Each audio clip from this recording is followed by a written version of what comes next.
Goon Quest is a Dungeons & Dragons role-playing podcast containing both crude and sensitive humor, with occasional references to things like drugs. Content warnings can be found in the description. In an instant, the continent of Enthria faced a turning point as magic and gods, which had once been gone for over 1,000 years, returned in a flash. A sovereignty, only recently formed by the joining of 3 kingdoms, now stands as a beacon in the ensued chaos. With magic's sudden return and the rise of both good and evil theologic practice, many are left to question the integrity of the sovereignty with these new strong influences. It all begins with a group of adventurers brought together in the wake of a small town's destruction by the flames of the dragon Calyrex. This is Goon Quest.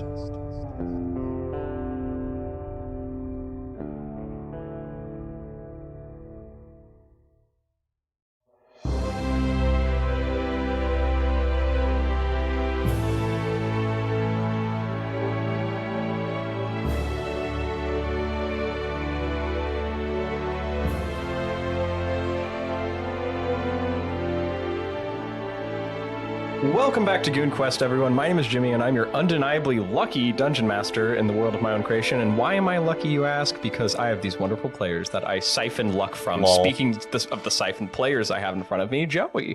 Hello. You can go and start and introduce yourself. I am Joey. I'm Goon number 1. I'm from Texas, and I'm going to be playing the 3rd level wizard, Plato. And something you should know about Plato is he's a little bit superstitious. He actually has a favorite number. He was 17 years old whenever he killed his first bandit. It was a very glorious moment for him, so he cherishes that number, and anytime it pops up, he has a little extra pep in his step. He's a little more sure of himself.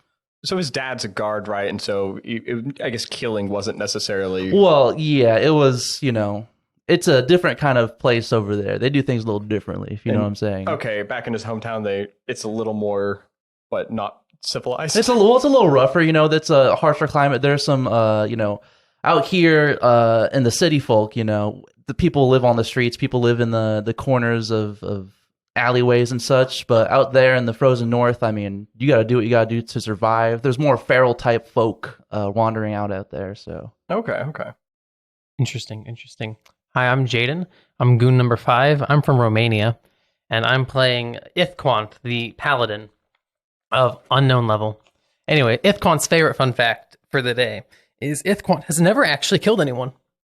Oh, okay. Whoa. Yeah, I mean, I guess he spent his whole life training. I mean, yeah, and then when he's only fought monsters, and those aren't people. Those aren't people. So, what is considered people to him? civilized, good aligned people. Oh no! I mean, I'll stake neutral, but subject to his discretion. I mean, basically everything he was taught in his orders, like fiends, undead, and whatnot. They're not people, obviously. And they're fiends, undead, and whatnot. Yes, fiends, undead, and whatnot. Oh, okay, they're not people. So by definition, in the monsters manual, if it says humanoid, that's people. No, because goblins aren't really people either. God. This is great because you did join a little after the rest of the group, and they've all interacted very heavily with goblins. I believe they murdered a bunch.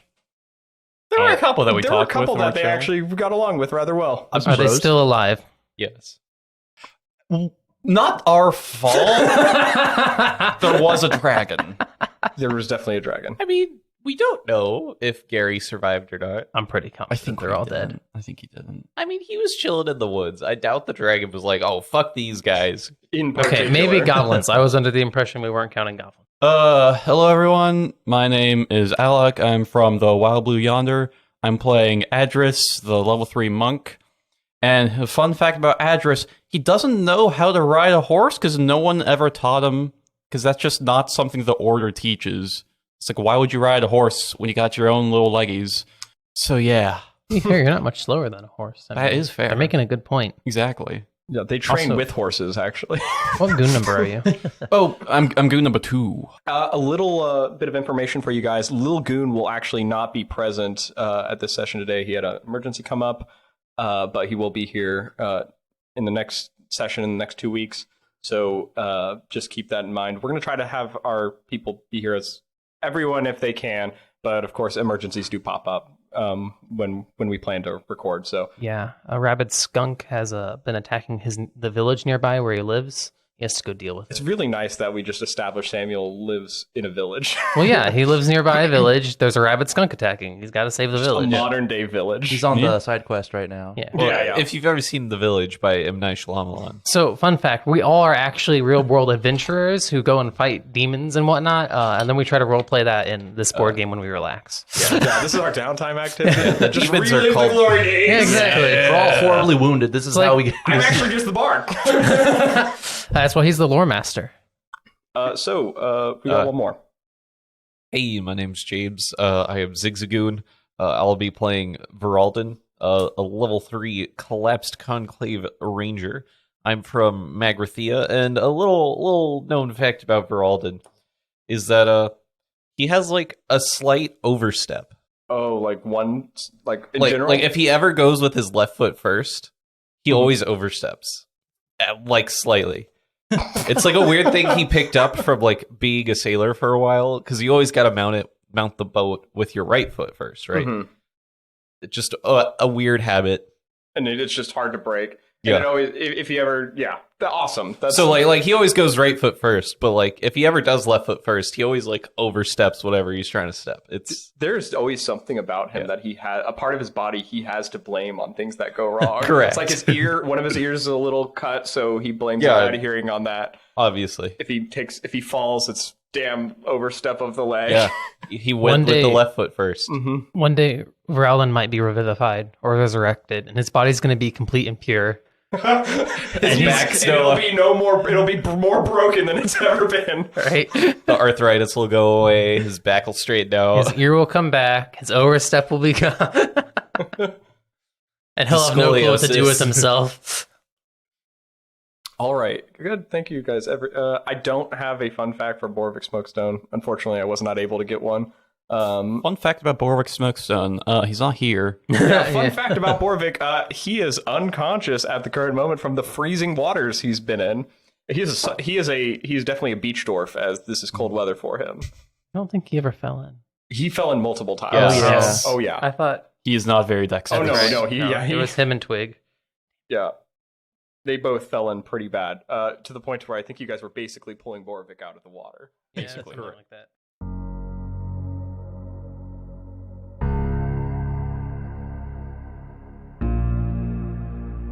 Beads of sweat trickle down your faces, save for the small plume of smoke that escapes the nostrils of Ithquant.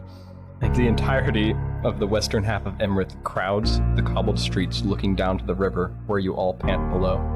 The winter winds breeze chills those of you that fell in the water, and is a sweet reprieve to those that have cumbersomely took on a lot of sweat and or smoke, as it is a simple reprieve from this. From down here, looking back to the east of the town where you guys had just come from, you guys can see Emrith.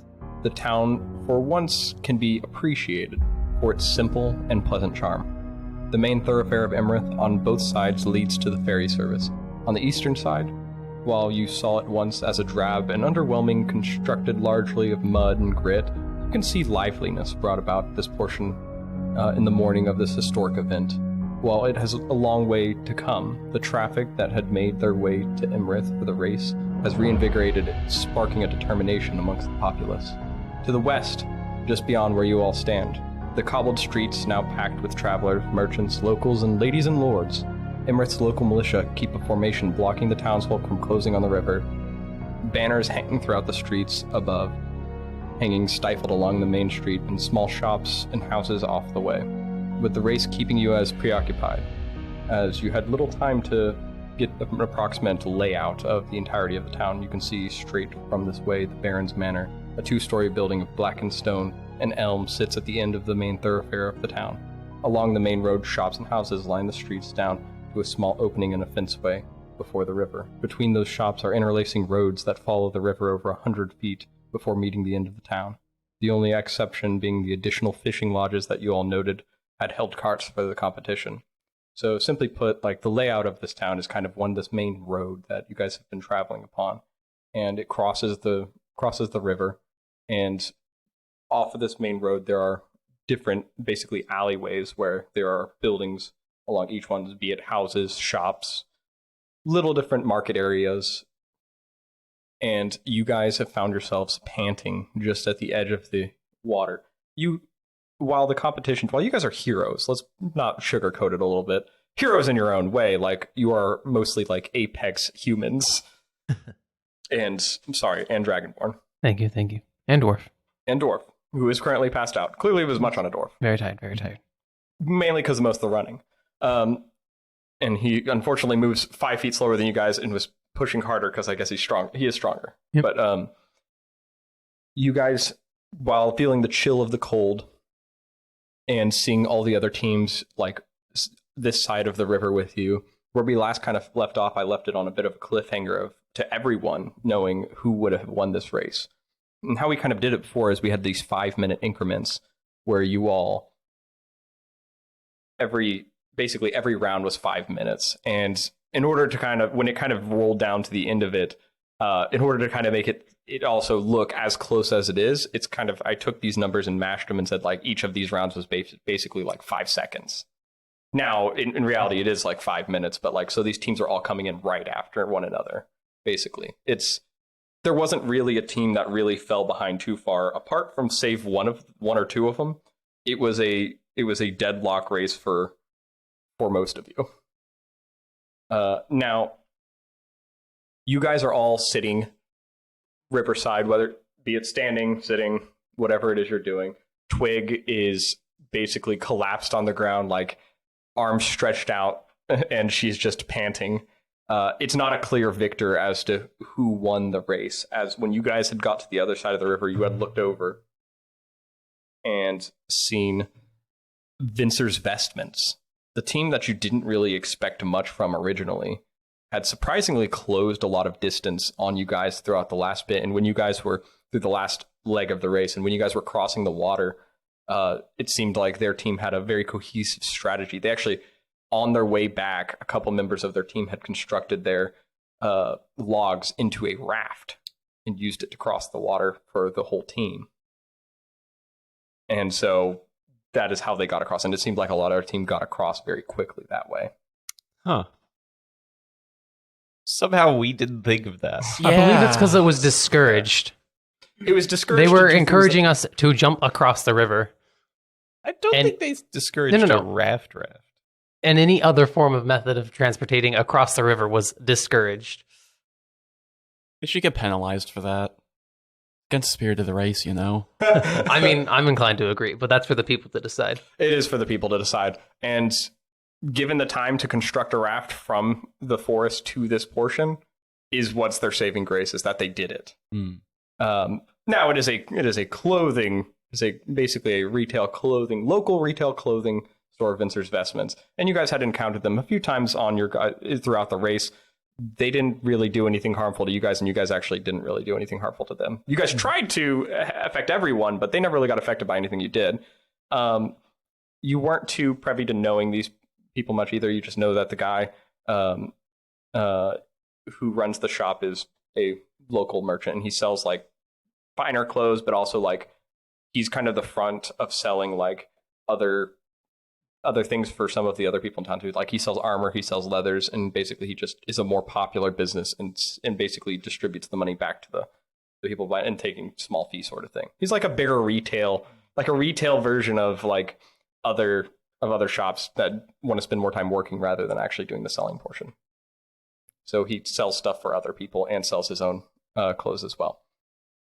But you guys on the other side of the finish line, looking across, you see them. You see also next to you guys along the way is Rocklock Light, who had managed to close the gap. But you're pretty confident as you stand on that side of the shore that when you guys got Boravik out, they were still trying to get one person across the water. So you're pretty sure you beat them, but it is kind of a toss-up between you guys and Vincer's Vestments. Now, straggling very far behind you guys, and the rest of the people, you guys can see the fishing guild actually slowly meanders in after. And by that, I mean it's like 5 to 10 seconds after you guys. And then a little bit after, you guys can see the logging guild, which you guys heavily slowed down. They were like a shoo-in at the beginning of this race, and then they just plummeted towards the end as you guys kept fucking with their stuff. Kept getting closer to us. They did, and they probably would have won had you guys not. There's a couple of rolls that you guys did that really saved you. The map came in clutch, oddly enough. What did I tell you? And then lastly, the last team to arrive after all of that is the Wind Soul, which you guys also Dirty bastards. messed with a bunch too. Oh, they targeted us first. We agreed to peace. You did. Their underhanded tactics did not work out for them as Get Cheaters their never cart win. was actually never really a fast one in the first place, though. But they didn't cheat. They lied. That's cheating. Oh, okay. We're gonna need like a code book of like Ithquant's guides to what is. You just have to take what I say out of maybe out of context, and just write them down as we play. Oh, okay. And then at the end, that will be my guidebook. That's your guidebook. Ithquant's guide to not being evil. You all sit now riverside. You're in basically this nice little grass patches of grass down at the riverbank, and you can see up there are about 8 members of the guard kind of sitting out with their arms open, keeping several individuals from the town who are shouting prospects of who they thought won, and other members from not even from the town also contributing as well. As a lot of people look like they're want to come down and like greet you guys or greet like the other teams and stuff like that, but they are being presently kept back by the guards. You see there's 3 officiants that start walking along the riverbank, and you see they start speaking up to the other team, which is in competition right now, which is Vincer's Vestments, and you see they're making their way through the line as you guys all stand there or sit there, rest there, whatever you're doing with Twig. No, this is dead silence until we get a result. Oh, okay. You're getting nothing from me. I'm giving that gesture of like, Yeah. guys, I'm sorry, my narration's done. No. What? Too long. We've waited too long. Give me an How answer. far did we win? Yeah, exactly. How much did we win? Twig laying on the ground looks at you guys. Did we do it? I don't know. I think they're gonna tell us, or maybe they don't. Do they tell us? I guess they'll tell us. Yeah, it wasn't that obvious. I'm gonna be real. I was too busy trying to focus on not letting the log slip away. She looks back as you guys actually did keep the logs held in place pretty well, only being a mere moments after this. She looks at all of you and she kind of like sits up and she's like, well, I mean, thank you guys. Regardless. Of course. For what? Well, for helping win. But we're on a team. Yeah, Thank you for I'm leading doing the I'm team? doing the team captain speech. Oh, okay. Go ahead. I'm sorry. Yeah, I'm not familiar with it. Huh? I said I'm not familiar with it. Like so the thing, just saying thank you guys for what you did, like releasing the map on the way. That really helped us. I was fixing up the cart, but I'm pretty sure you guys did your best at getting all the logs from in there, in the forest. I'm sorry that our logs are very weird for you, Ithquant. I know they look hard to carry, but you really managed to get yourself across the logs very fast too. Yes, thank you. And that really saved us a lot of time as well. Yeah, I can't swim in this armor, so it was. Oh, you were going to drown. Yeah. You should have taken the armor off. Need the armor. For what? Battle. If anything, now that I'm thinking about it, why did you keep your armor on? We could have been faster. No, No? speed doesn't change with the armor on or off. Oh, okay. I'm not that weak. Oh, okay. If I was weaker, then it might slow me down. Or if it was like plate mail armor. No, Oh, okay. very strong. I can tell. Yeah. Thank you, Twig, for being a good team leader and a good driver. Well, I don't know if I did. I mean, I drove. That's what I did. I mean, I kind of. And you fixed the car. I did fix the car. We are out of duct tape now. That's a damn shame. Canonically in the world. Or sorry, The last duct tape in the world. It was used to fix the cart.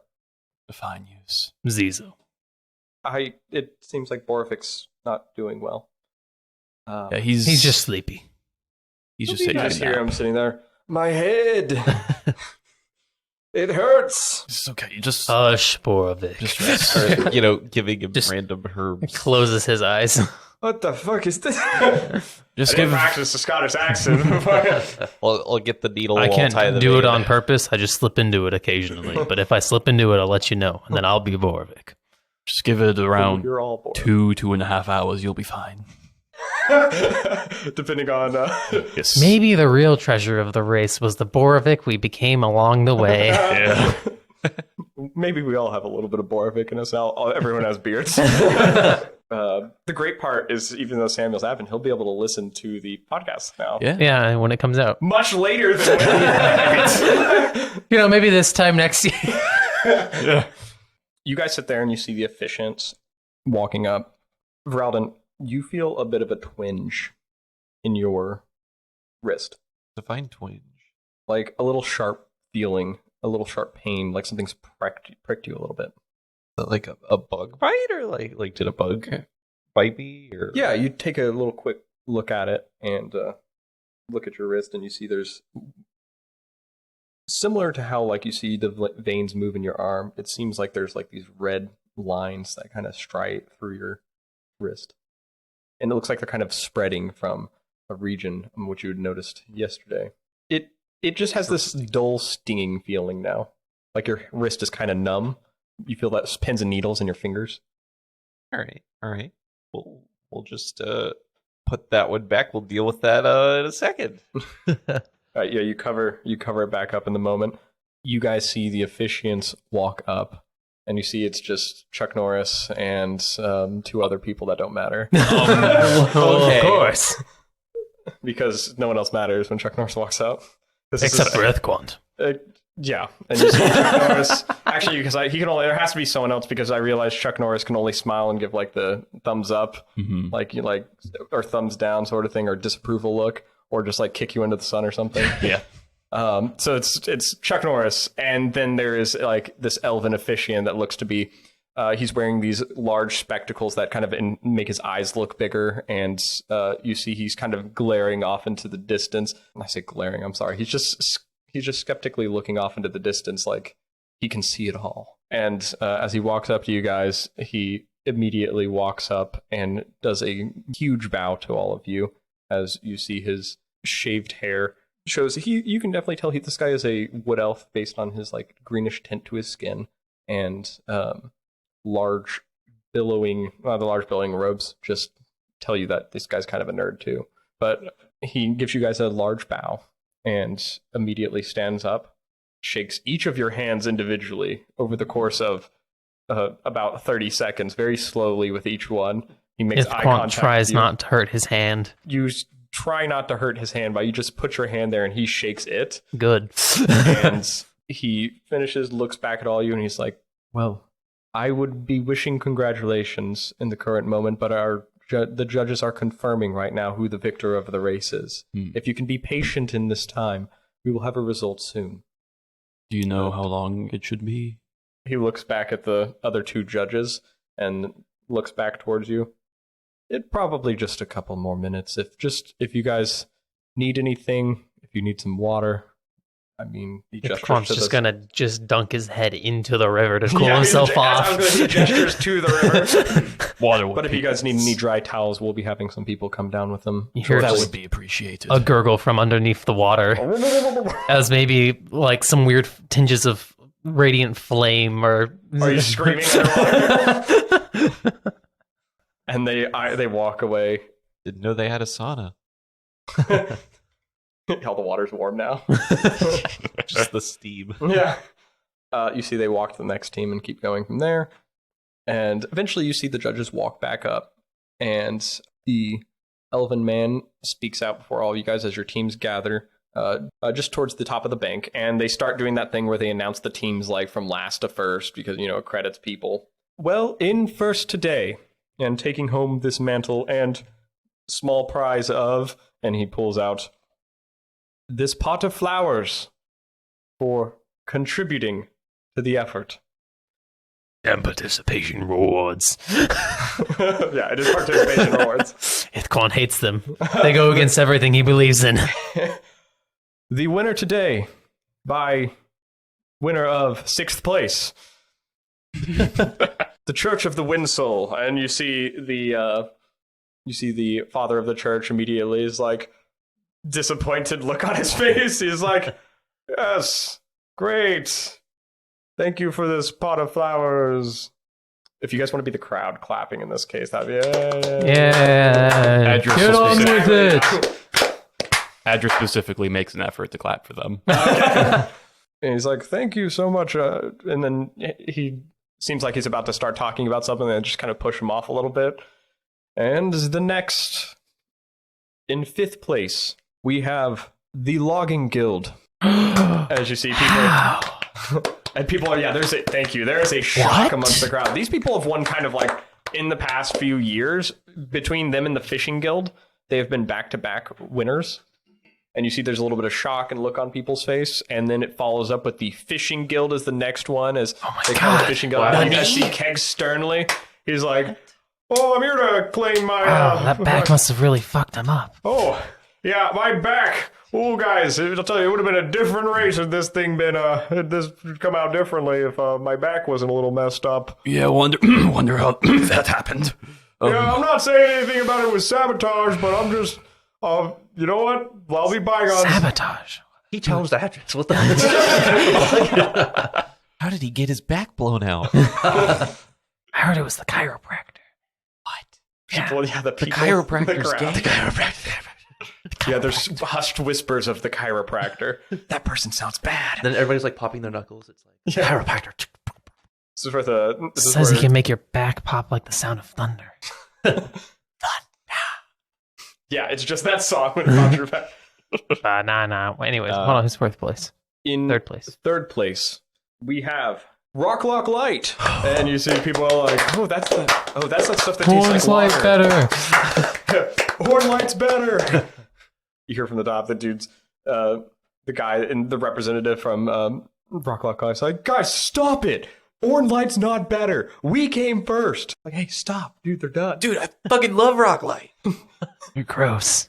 Sick man. It's cheap, man. It tastes a little like water, but it's cheap. You can't even get drunk off of it. I'm partial to kombucha You myself. gotta drink a full case. 3 cases in, you're gonna be able to start feeling it.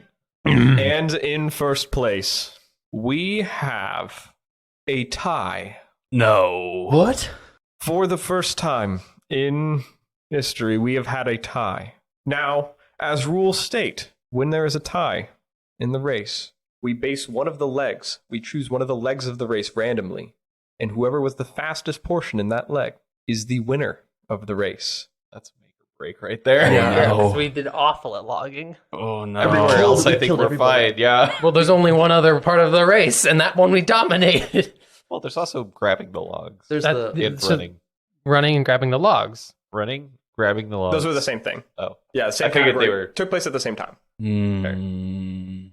So, the team that was first place in the first leg of the race for the racing section was Twig's Cart. Yep. With the Hell large, yeah. dominant racing through that portion. We commend you for that.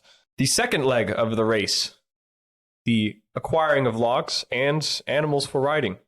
The first place team for this was Vincer's Vestments. Biggies. The first place team for the third leg, the race back to the river, Twig's Cart. With a new record on fastest team back. Whoa. Oh, Let's go. The team to cross the river, the fastest, Vincer's Vestments. Oh, Wow. Ooh, that's a 50-50. Wow. That's 50-50. Yeah. You see the council of judges. They begin to deliberate once more, that kind of hushed tones, and then they pull out basically a set of like a set of bone dice, or like bones, like scrying bones, and we will consult the bones. We will roll in the bone zone and consult the bones. I wonder who's going to get boned here.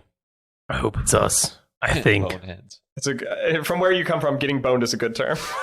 I mean, there's bone dice. We want the dice to be in our favor. That's getting boned, right? Yeah, probably. That makes sense. You see the judges all throw the bones on the ground and all begin to deliberate. You see resident head judge Chuck Norris. He picks up the bones and puts them back in a bag, and you see he throws them into the sun. Chuck Norris. What else would you expect? Exactly, yeah. Why is Everyone he knows on our the team? man, the myth, the legend. Oh, he's too strong for us. He's like a I think level he can't 20 compete monk. because he would win. Exactly. No, he's a level 40 He monk. doesn't need to advertise Exactly. at all. That's why he doesn't compete. Unfortunately, Chuck Norris is he's- so strong. When the DM said that the level cap was 20, he said, no, it isn't. I couldn't argue with it. Yeah. It's Chuck Norris. the elven man with his spectacles, Chuck Norris, and the last judge, which is a little ginger dwarven woman with she has a very long dwarven beard that goes down to looks like it goes down to her ankles. She keeps it folded over on her shoulder. Like 2 feet long. Is probably a little longer than 2 feet long. Boravik's stunned. You guys see they all kind of stand up, and you see they all hold their thumbs out for you guys, and like all Roman approval style. The winner of the race, either Vince's vestments, or I'm going to burn the sound of the ground, or Twig's cart. Basically, the thumbs down or thumbs up hands are all being held out, or their thumbs are at an equal point at the current moment, and they look towards each of their teams. The thumbs towards the down side, meaning that the vote stands for losing. Huh? I said losing. No, that's old Rome. That's like the Roman understanding of it. This just means like the thumb down means like the left team wins, and the thumb up means the right team wins. You guys just happen to be the team on the other side. Got it. As they all put their thumbs down. No. And then you see Chuck Norris turns his thumb over, up, as they all turn their thumbs. Yeah! As you see, Vince's Vestments is severely disappointed in finding this out. Devastated. So much fire breath. And you see R2-D2 flying in the sky. We murdered, we destroyed them. It was you not guys, when it came down to it, right in the end, before I go into this, you all celebrating whatever you want. You guys, when it came down to the race, your guys' the time ended up being 1 hour and 40 minutes, 45 minutes, tying with Vince's Vestments at 1 hour and 45 minutes. Every other team that came after that was 1 hour 50, 1 hour 55, 2 hours, and then 2 hours and 40 minutes. Oh my god! Yeah, The race was well over, and they were like, "Oh, we got to keep going." I guess we finish. You guys see as they call out your names, Twig stands up and she's like, "We won? Of course. What do you mean? You didn't know we were going to win. You've been on edge this whole time." No, I've just been waiting because I don't like having to wait. Well, that's understandable. I guess, patience is a thing, but fuck virtues, right? Exactly. We won! We won. The guards kind of let people go as from blocking people off, and people kind of storm the coastline and run down to all of you. This is just like a bunch of people you guys have never seen in your life, just like, oh my god, Twig's car! You do not know any of these people. But And of course I know them. They're my fans. My loyal fans! Exactly. subjects. No, not subjects yet. Oh, okay. Yet. You see several people start grabbing you guys, hoisting several of you. No one picks you up. Ithquant, no one picks you up. One's a little disappointed. You see everyone else is getting hoisted in the air, and you just might think it's Boravik because being you're hoisted in the air. Yeah, Boravik's unconscious, and This he's is being hoisted in bullshit. the air. I know he weighs more than me. Can I hoist Ithquant into the air? So he's not Can left you? out. So this is like a double layer of hoisting. There's a couple people holding you. You grab onto Ithquant and hoist him up into the air. Yes! Everyone falls. I don't weigh that much. You're 7 feet tall. I just imagine, like, even if you're like tall, you weigh a little bit. You're 7 feet No, tall. I mean I weigh a decent, but enough for people to carry me. It's a whole crowd. 7 I'm foot only tall. 250 pounds. Yeah. That's pretty heavy. Boravik weighs more than me. No, And he you're doesn't. wearing He chain said armor. He only weighs like 170. He said it last session. He's very lean for a dwarf. He's a lean dwarf. It's very lean for a dwarf. Why couldn't he Sickly make even. the jump? Very dwarf it for a lean. Well, dwarves still, just because he's lean doesn't mean he doesn't like the ground. I mean, without Sounds the like he has armor, no you're probably excuses. only like 50 pounds heavier than me-ish. We weren't accounting for the armor. Right. Yeah, of course. People hoist you guys on. You hoist Ithquant into the air on top of other people hoisting you into the air. You actually can see some representatives from T3 Oil come down to the beach line, and they have this big check for you guys. And I guess canonically in my world they have big checks, not little checks, just big checks. Nice. Like the big, and those are the ones you use to give people money. Just every day. If not gold or silver or copper. No, only when you win competitions do you get big checks. It's just like any other sporting event, except you get them Oh yeah, you get these, but they don't have the small versions. Oh, okay. And they hand you this big check. They hand it right to. Actually, you're probably right there too. So they hand it to Plato, and you see they have a couple of kombucha boys and girls come out. Yeah. It's basically just these people that are wearing big flowy clothes that have like a bunch of like actual small pictures of like fruit and vegetables and stuff like that on it. Is there a large container of kombucha?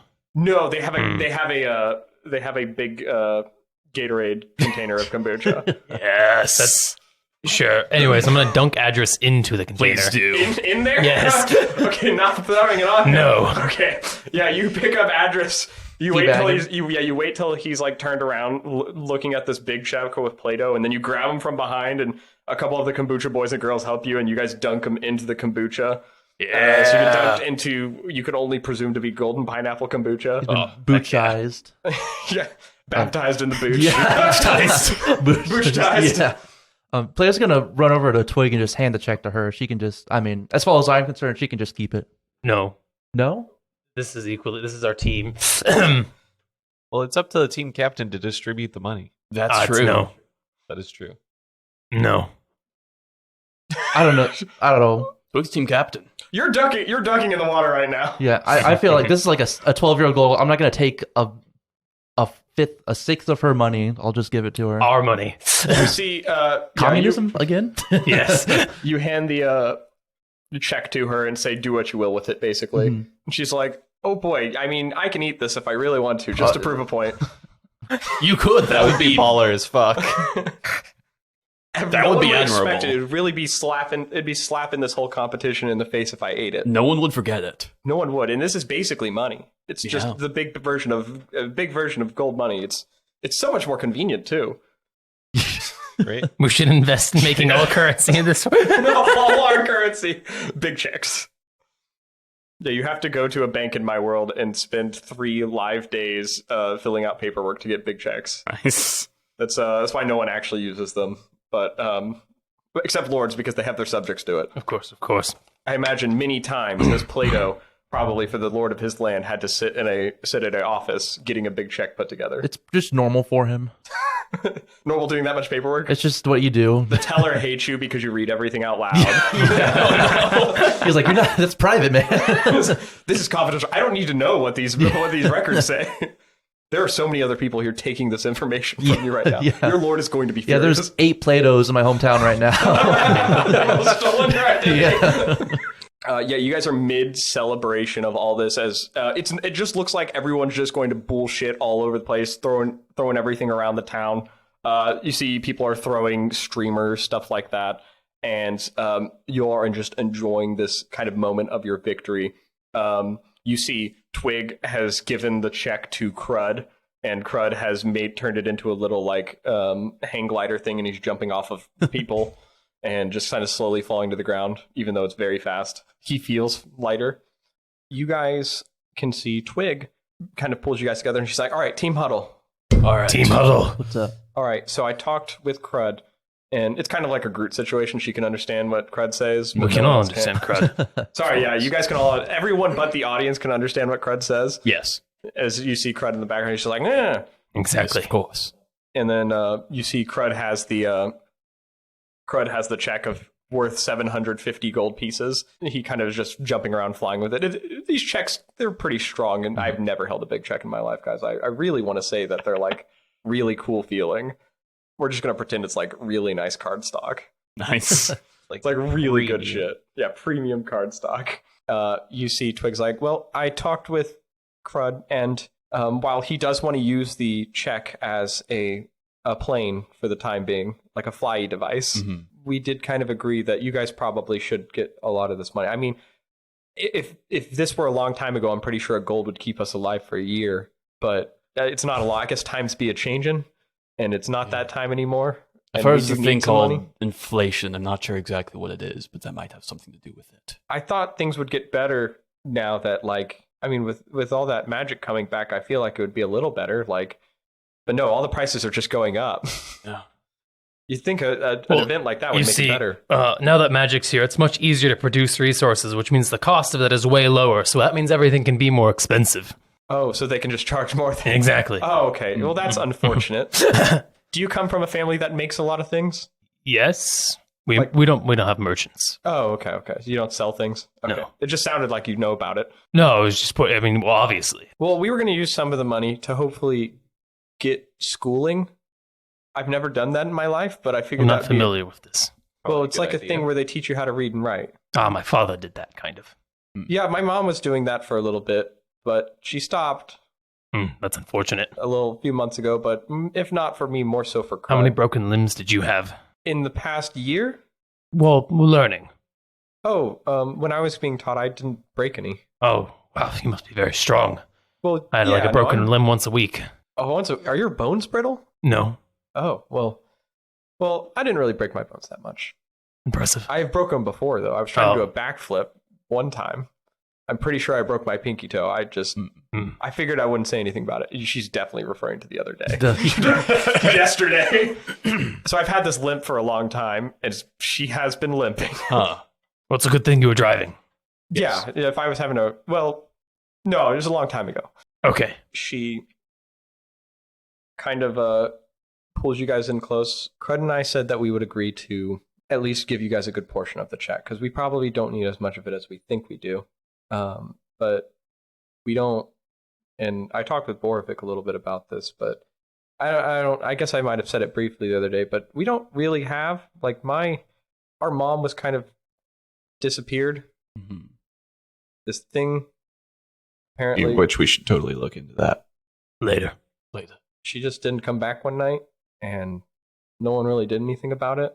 I mean, I tried to act like it's fine, but Kellon didn't really follow up on it like I figured. He kind of took us in the manner of saying some good stuff about us, or trying to say we would be watched and taken care of until at least our dad returns. He never did after the news came back. We figured at least if we can use the money to at least maybe pay Lavin so we can keep staying in the stable. You could always come with us.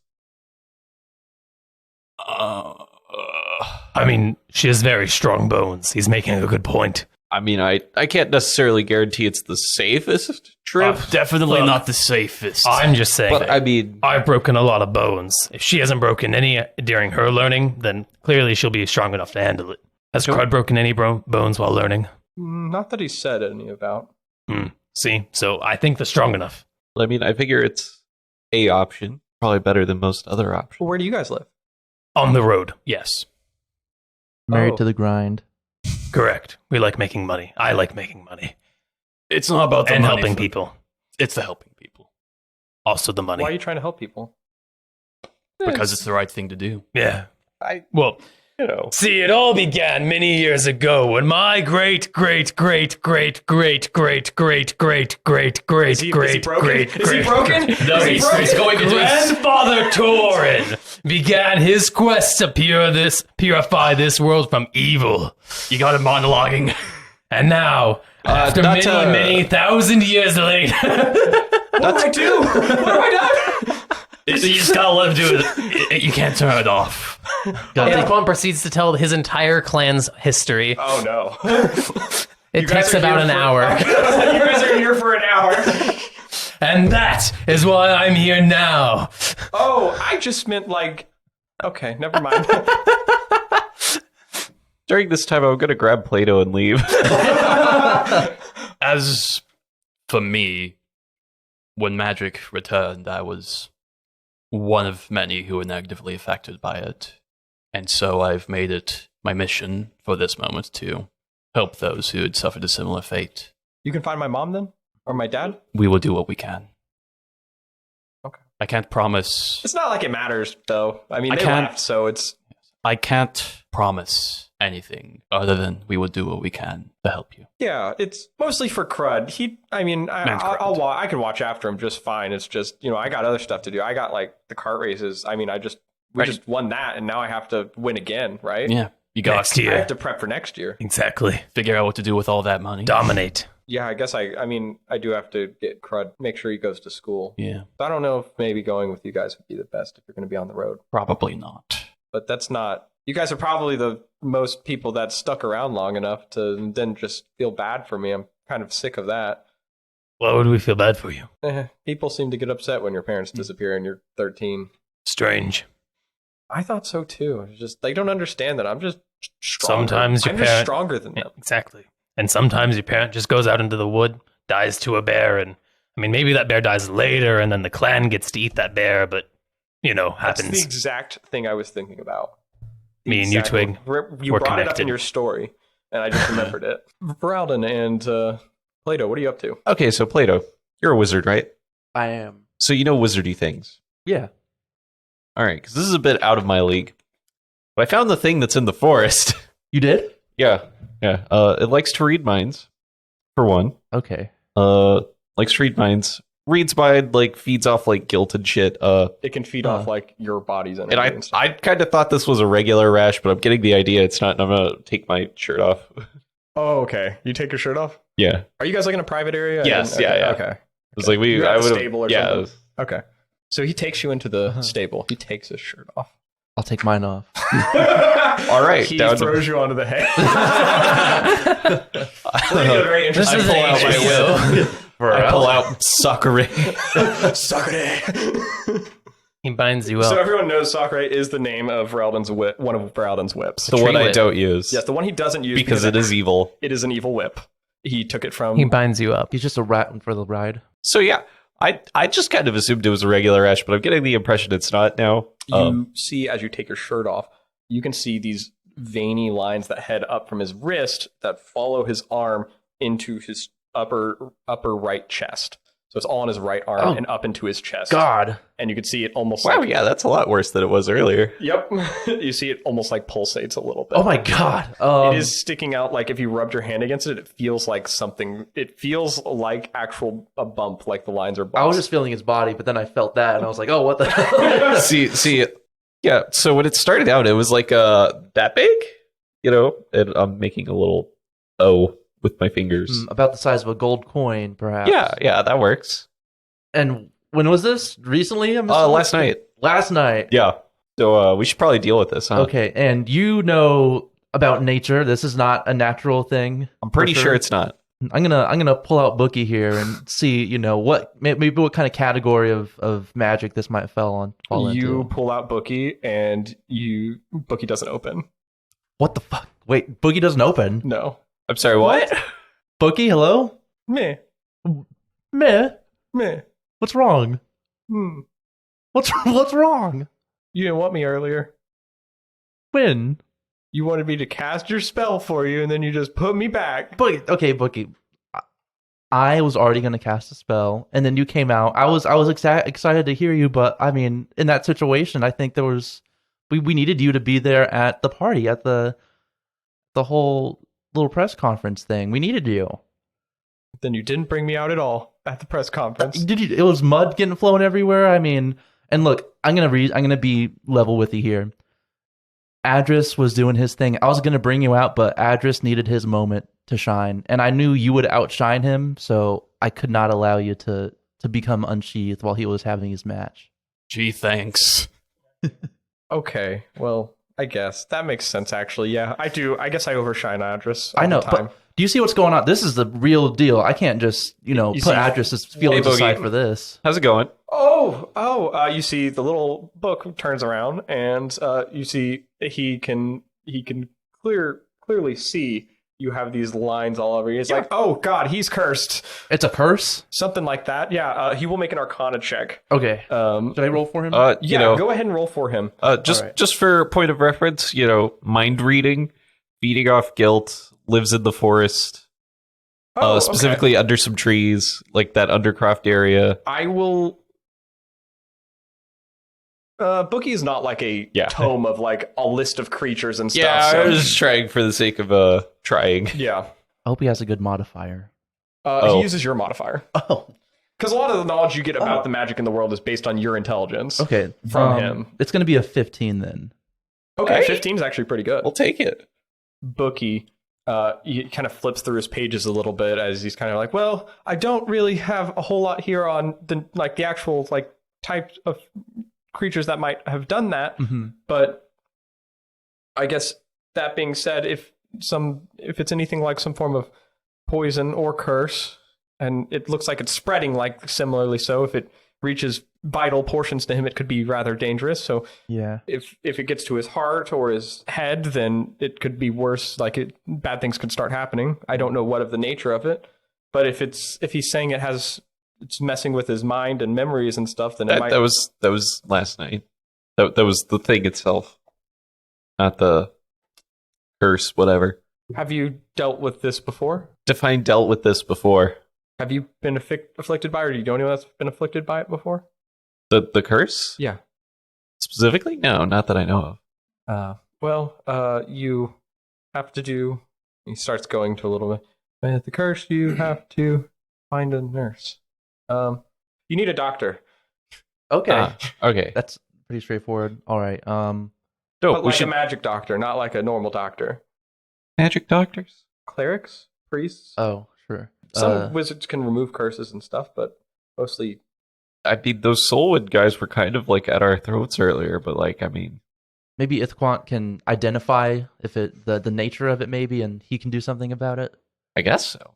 Seems a little. I'm usually inflicting the curses more so than I am treating them. Yeah, he does call himself the curse inflictor. I am. That's well. That's his morning That is practice. true. Okay, it's a nickname in work. Okay, we're workshopping the nickname, Bookie. We don't need to tell everybody the nickname that we're not 100% Oh, settled okay. on. You forgot about it. Oh, yeah, I'll forget about it.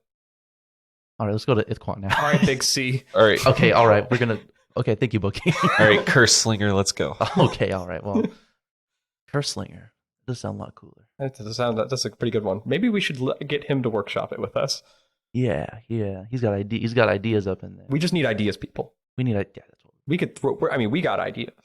Yeah, but I mean, we need something a little outside the box. We got our box between you and me, but he's outside of that box. Maybe we should bring him in the box. Yeah, maybe. Well, yeah, and he'll bring all his outside stuff in the box. Yes, he'll come in the box with us. You guys all carry on. I really back. don't want to come in a box. Hey, man, I got a cool idea. You guys get head back, and you guys, the other two of you, and I guess Borvik there as well, along with Twig and Crud, are finishing up as you see them coming. You're finishing up, And that's the story of my clan. You see the two of them kind of walk up, and you see people are starting to situate themselves up in the town as they have like this outdoor feast kind of going on for the Winter Winds Festival, which this marks the last day of it. It's the end of the race is like the last day of it, and so they have the festival tonight, and then you guys will basically get the honors of giving a speech at the dinner, which you've at least let Twig do. She agreed to give you guys essentially of the money 500 of the gold. Mm-hmm. She'll keep 250 for her and her brother to get an education and have a place to stay. I'll take That's 100. 25 of my cut and give the rest to them. God damn it, you did what I was about to do. I'm taking 125 of the 500 gold. 25 of the 500 gold. Okay. Bit Okay. rude, isn't it? No. A little bit rude. He put spikes in the wheels. That's an extra 25 gold. I snuck No, into their bases. That's my rightful 125 gold. Oh, divided amongst 1, 2, 3, 4, The 5. 6 of us. Okay, yeah. Okay, so you take 25 of the gold and give 100, or give the remainder. Yeah. Okay, yeah. Oh, my phone is off. If Twig and Crud don't want it, they can give it back to the rest of the group.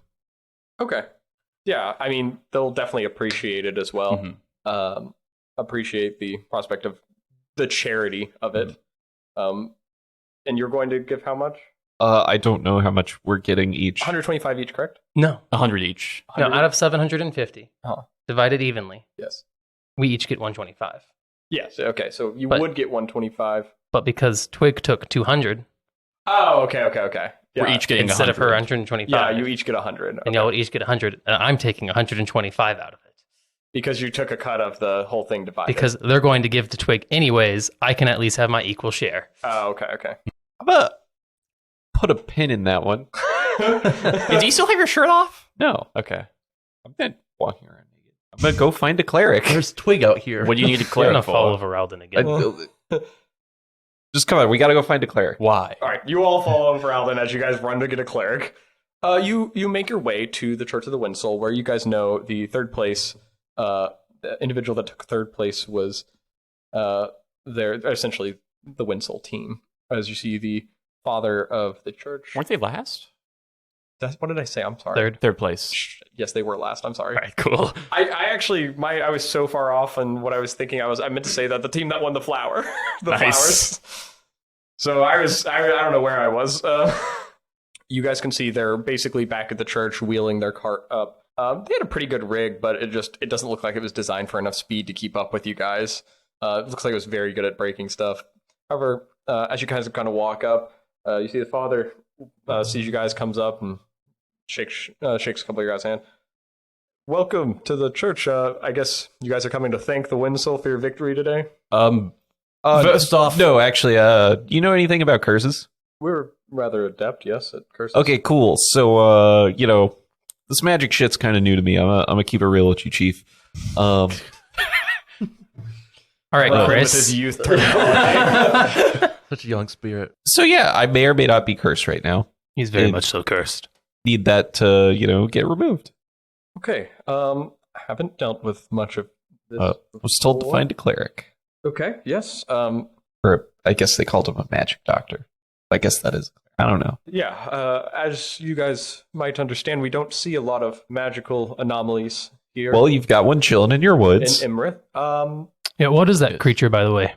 It's mind reading. No, Lives but what in the is woods. it? Like, what, any relations to it or anything? know yet. Oh, I'm you figuring don't? that out. Interesting. Yeah. Also, when were you going to fill us in that you were cursed? I just found it out, so Also, Windsoul, 25 gold. I just gave them for the holy water. Oh, thank you. Of course. Takes it. He puts it in a small little tray. And, why don't you all come on in and we can take more of a look at whatever this affliction is.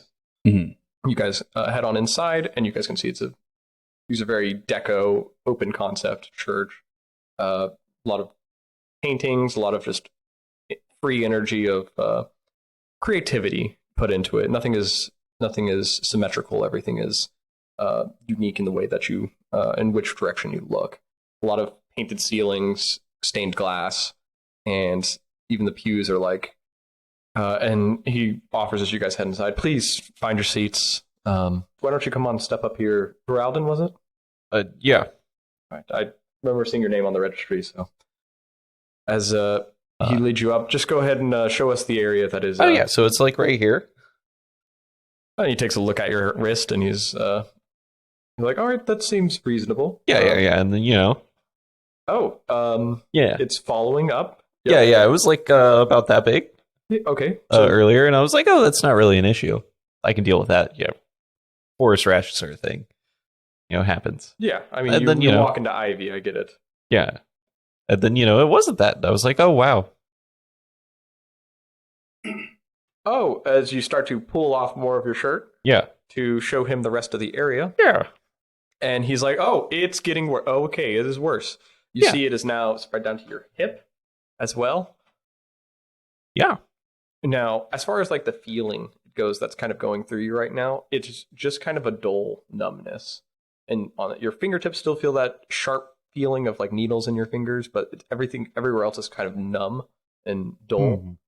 As far as like any auditory or visual things that are different to you at the current moment, you can see everything seems a little bit brighter, and like at the edges of your peripheral vision, it seems a little bit foggier.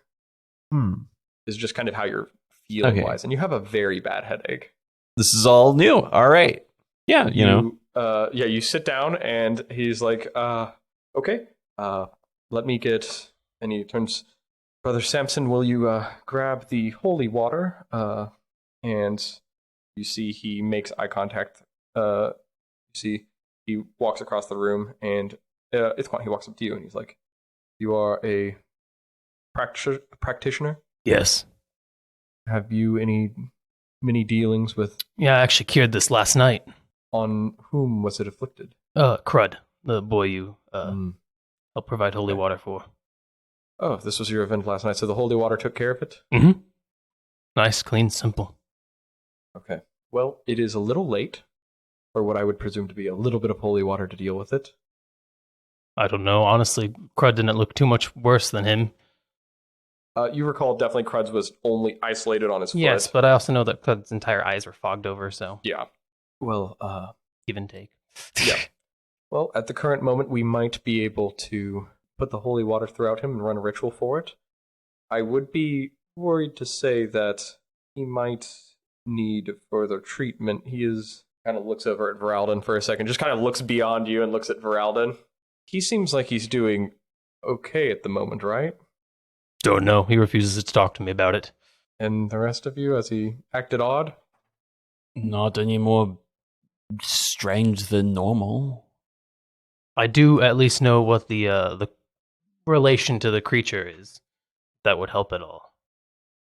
I presume it couldn't hurt to know. I know it's a creature related to the god True Chaos. Where's the boy? Oh, he should be with Twig. We can go grab him. You were correct in assuming you can deal with the affliction of removing what is shown on him, but the insights on his mind might still not be taken care of.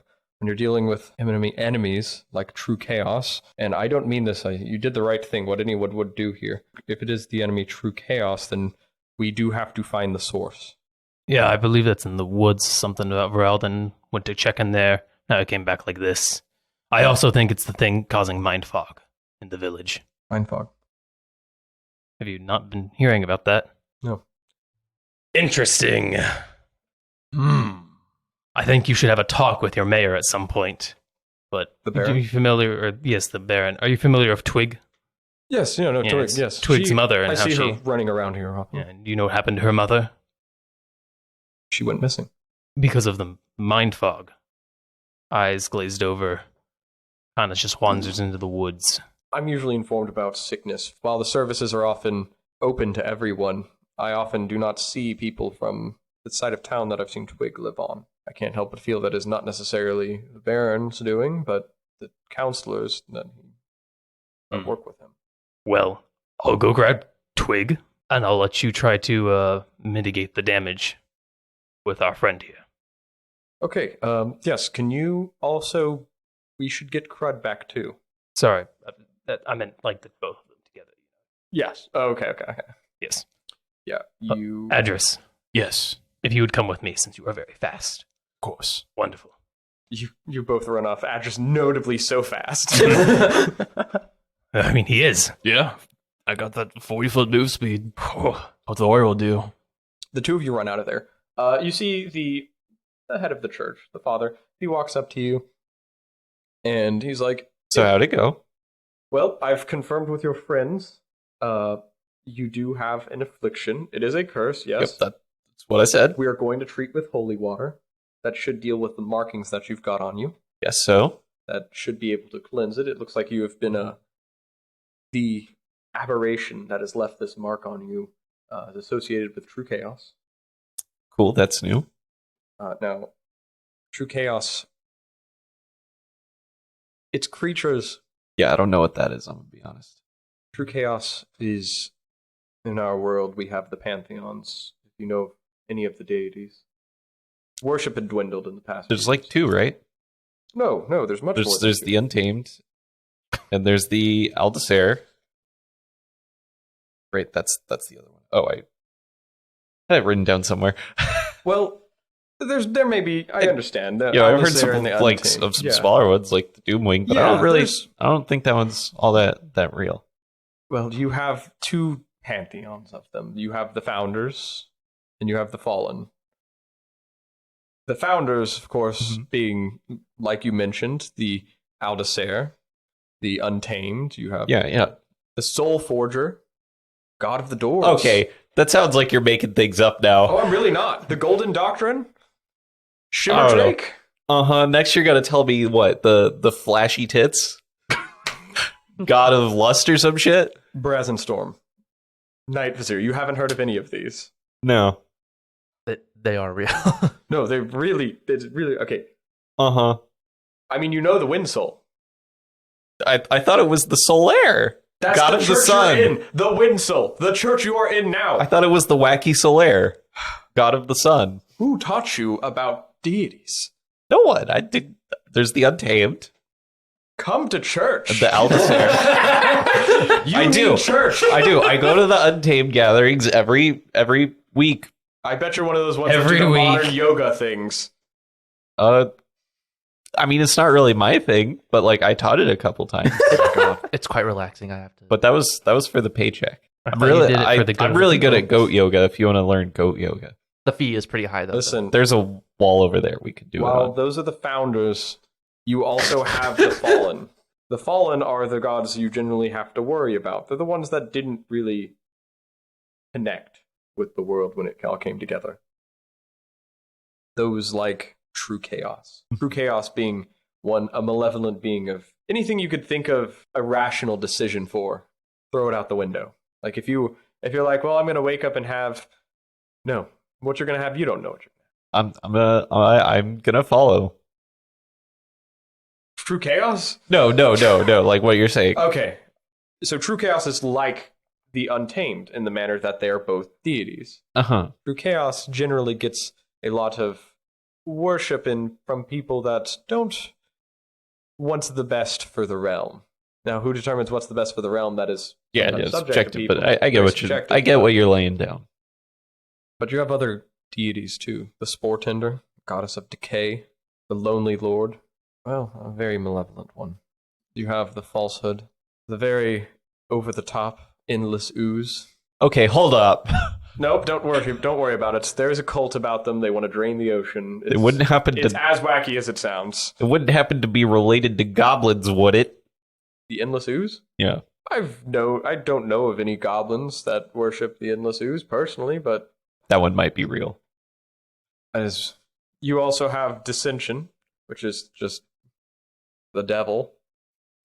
Like in the Bible. I get you. Yes, written just Oh, about I get it. It Dissension. was a what's the word? Metaphor? Not a metaphor. When Allegory? they write the book, like Animal Farm for the Cold War. Satire. No, not satire. Allegory? Well, Allegory. Animal Farm It was an was allegory. Also, yes. the Bible was an allegory for the Dissension. dissension. I get you. Yes. Written by I'm working on it. Mateus. M-A-T-E-U-S. Before he was burnt by the dragon. Look, I'm sure his death was quick and painless. I actually met Matei. Mateus. I never Yeah. got to meet Mateus. No, you didn't. It's a little disappointing. We could have had such good talks about the Bible. But then you also have the Doomwing as one of the fallen. Now, Doomwing. You're gonna tell me the Doom Ring's real? Yes, the Doomwing is real. There's a cult about them. There's a cult for everything. Has seen me perform smites. Listen, I don't necessarily think these deities are all good or all evil. I will also include, however, that they are what they are and they do exist. People get power from these beings. All right, some of them are real, but some of those, I don't know, Chief. I mean, All if right, you Chris. have an encounter with them, you have an encounter with them. We'll Yeah. It's like true chaos. Okay. Soul Tender. It's Spore Tender. I don't know about that one, Chief. Yeah, Soul Tender is not real. Spore Tender is the. Yeah, Spore Tender. Soul Forger is also another one. I think you just mixed them up. What, Spore Forger? Like make mushrooms for people to If you trip want on? to learn more about Yeah. them, you Sorry. can ask some of my Continuing. stuff. True chaos, essentially, the beings it creates, when you are hurt by them, they can bind to you. They live in a realm not connected to ours. And ways into it, if they've found their way here, they can use us as outlets to get other beings of chaos here. Interesting. What does that mean? Well, And think of it like this. I've had a lot of religious texts that I've been delving over for the past several months because they make more sense now. I've believed a few years before, but once magic came back and the gods returned, I mean, all those books that kind of seemed like gibberish made a lot more sense, but at the same time, when you're referring to these beings, it's hard to truly understand their purpose and what them trying to get others into the realm. wait a second. You're saying gods are magic? They're connected to it. Huh. Quick interjection, real quick. While Ithquant's running to go pick up Twig and Crud, he thinks back to what the priest said about not having heard of the mind fog. And he's starting to question if the priest was lying. He's gonna like really mull over that. Okay. Yeah, that's fine. Yeah, I'll let Thinking you... over the thing, maybe try to have determined if the man was lying to me in that moment about the mind fog. Yeah, I mean, maybe a hindsight realization. Yeah, if he is. You can roll a insight check, mulling over it. It's the way you said it. That is a 16. A 16. You didn't necessarily hear insane deception in his voice. Like he wasn't sweating or anything. He seemed genuinely worried too. Okay. So as you're kind of running looking for crud, you worry about it for a second, and then you kind of put it at ease a little bit. This man is performing. This man did create Just holy double checking water. before I bring back. I mean, I can create. Yeah. Before I bring back the boy who was touched by a true chaos to maybe a servant of true chaos. Presuming he's yeah. You don't think of him to be a servant of true chaos. He was too polite. Okay. Yeah, true chaos guys, they're known for their rudeness. They are known for their rudeness or politeness. Until they're not. Exactly. Immediately, he starts being rude to you. Damn. You can see on your body the tinge. I feel a tinge, and it spread a little bit, and your vision kind of goes dark for a moment. And Plato, you watch as you see Voralden step and take a few steps, or step up off the thing he's sitting on, and walk a couple paces towards the door, and then stop, and then you realize you're standing. Oh, hey. So I'm going to assume, fog in the mind. Huh? Huh? What are you doing? I don't know. You see the father walks up to you. He checks if you're okay. No. He checks if Plato's okay, yeah. No, I feel normal. I don't notice any strange pulsing red veins upon me. Oh, that's good. I'm under the impression we're going to have to deal with whatever's in the forest at some point. I mean, I was already planning on it, but Well, that was what I was saying, is the source at which might have afflicted this to you, or whomever might have been afflicted, it doesn't necessarily leave based on, while using holy water can treat the pain from these symptoms, think of it as there's an extra step. Your friend was right in treating it with holy water, but the mind is also something that is afflicted as well. And the only way we can do this is severing the source that's afflicting it. Okay. All right. So we should go kick its teeth in. Yeah, how do we find this thing? You didn't have any luck. No, seeing I anything. found it.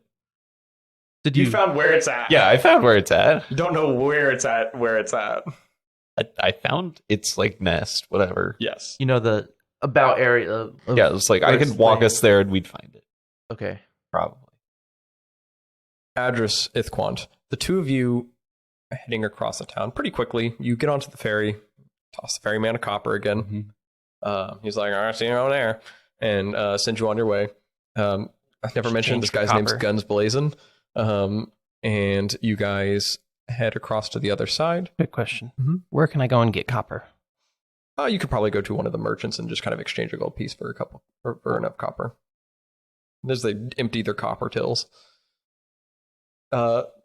You guys get to the other side and get to the stable where Crud and Twig have made it, or have been for a few minutes. Mm-hmm. You guys get inside and see Twig and Crud sitting up at the top where their beds are in the loft of the stable. Twig, Crud, you're coming with us. What? Why? The father at the church or the priest of the church has directed us to take Crud there in order to maybe check on him again in case there's something still wrong with him. Mm-hmm. But he's acting fine. Yes, but true chaos works in mysterious ways. You can come. I encourage you to come, Twig, but you don't technically have to. Okay, well, I mean, no, I trust you guys will take Crud over there. I was just going to rest after. I mean, I haven't... we have the dinner in a few hours. Yeah, we do, but you're still coming with us because I'm not leaving you here in this barn alone. Yeah. And weren't you also saying either yesterday or a couple of days ago that you were hearing some voice? Was I there for that? I believe that was a private conversation. Yeah, never mind then.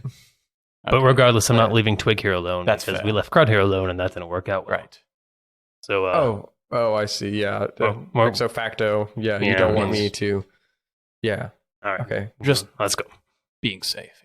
Yeah. I mean, I guess it is weird. I have heard some voices recently. Yeah, that's a little. Well, what kind of that's a bit voices? weird. Well, that's Well, not it's that like my weird. I hear mom's voices voice. sometimes. Okay, well, Mm. you. Now that's a little weird. Yeah. What Was your voices mom- are weird to hear? Well, so if a god calls out to you and is like, "You should kill all evil," then you should follow that voice because it means you are being led down a righteous and holy path. That almost just sounds like it's the voice in your own head. No, I'm pretty sure that's my god. Character quirk. Ithquant thinks the voice in his head is his god. I should kill them. Up for Thank debate. you, God. Good, Jeffrey. Now kill them all. Thanks, Jesus. Let's go Yes, you guys quickly. head back outside of the. I will. You hold Crud. He's a little cold. He doesn't seem to be reacting more, but his body temperature wise, he just feels Does he a feel little cold to you? Yes. Okay. Is he like acting normally?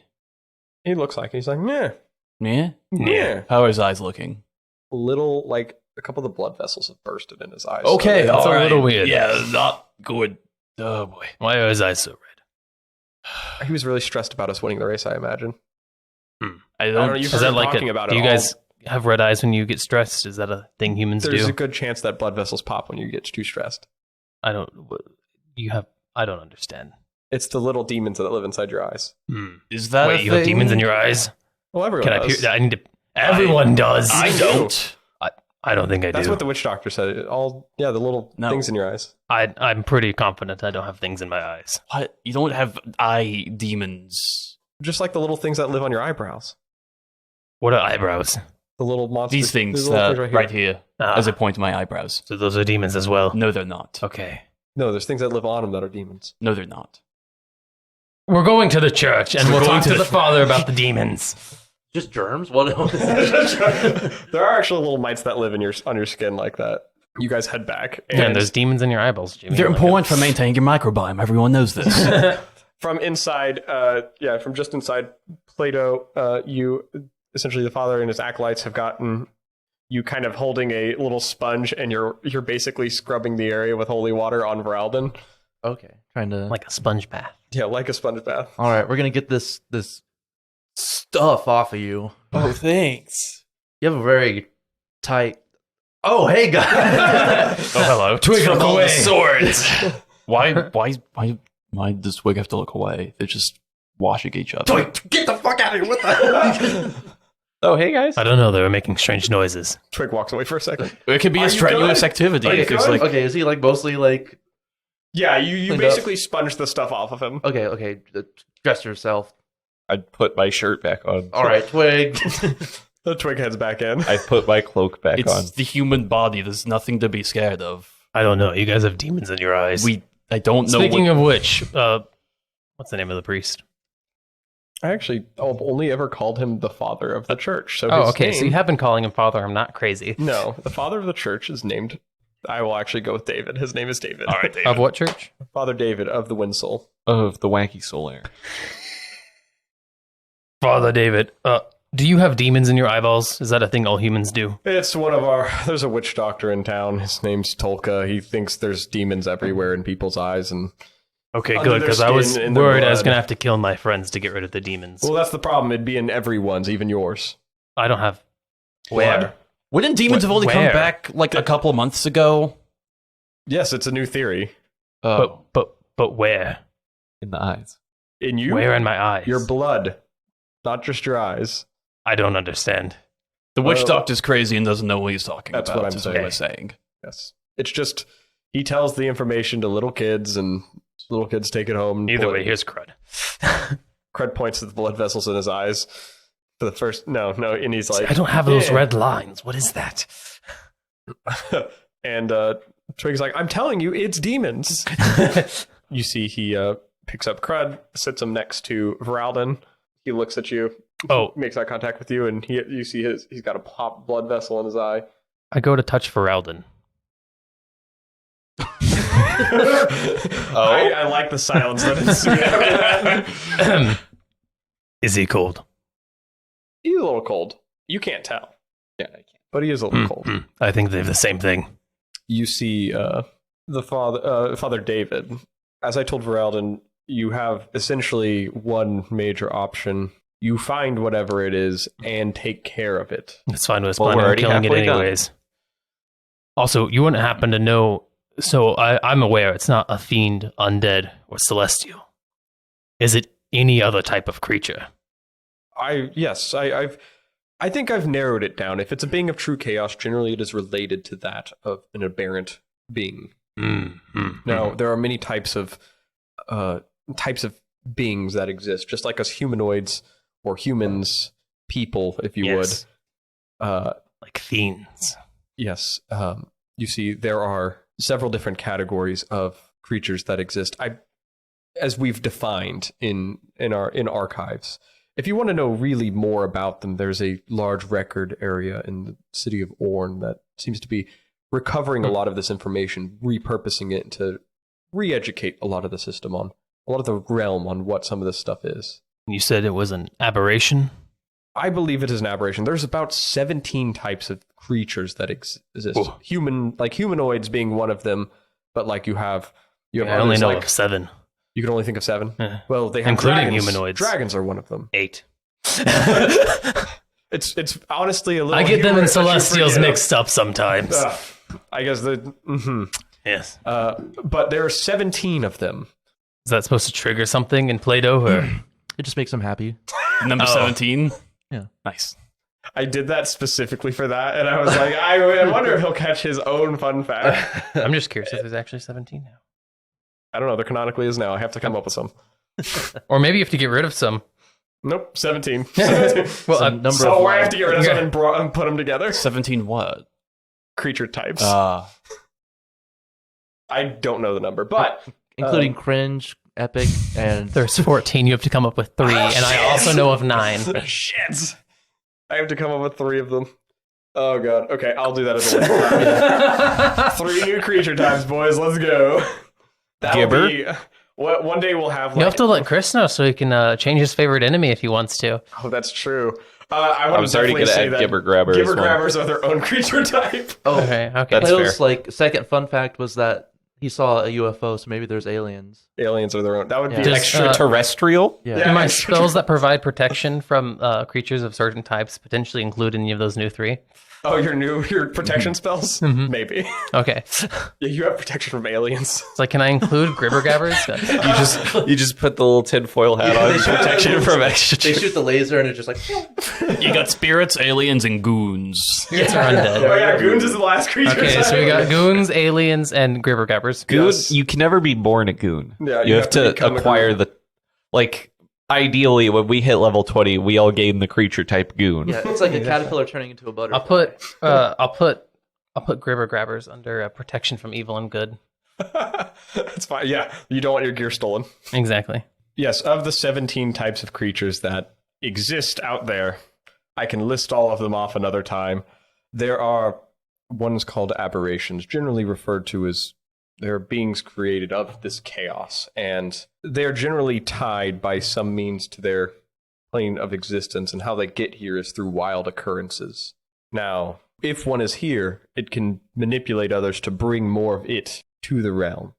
At least that is what studies have recently said. Now, the extent of their power is unfortunately hard to tell. I do not know for sure, and so I do urge caution. There is a dinner later, and I want you guys to at least see it to it that you get to see you do your speech. Mm-hmm. Because I mean, I took 6th place, and I would have much wanted to give a speech in honor of the church. That's okay. Togo get the speech. Yes. So even if we don't come back, A 13-year-old girl will give the. that was the plan all along. Yes. Yeah. She's team captain. Of course. She's been She gets the speech. readying herself for this moment for 13 years. I would merely talk about how we need to get rid of all fiends and demons and purify the world of evil. Okay, so we're definitely going to. We're going to let that little girl give the speech. Okay, yeah. Oh, before we leave though, can I have some holy water? Yes, the church does accept reasonable donations to its Yeah. cause for. Donate.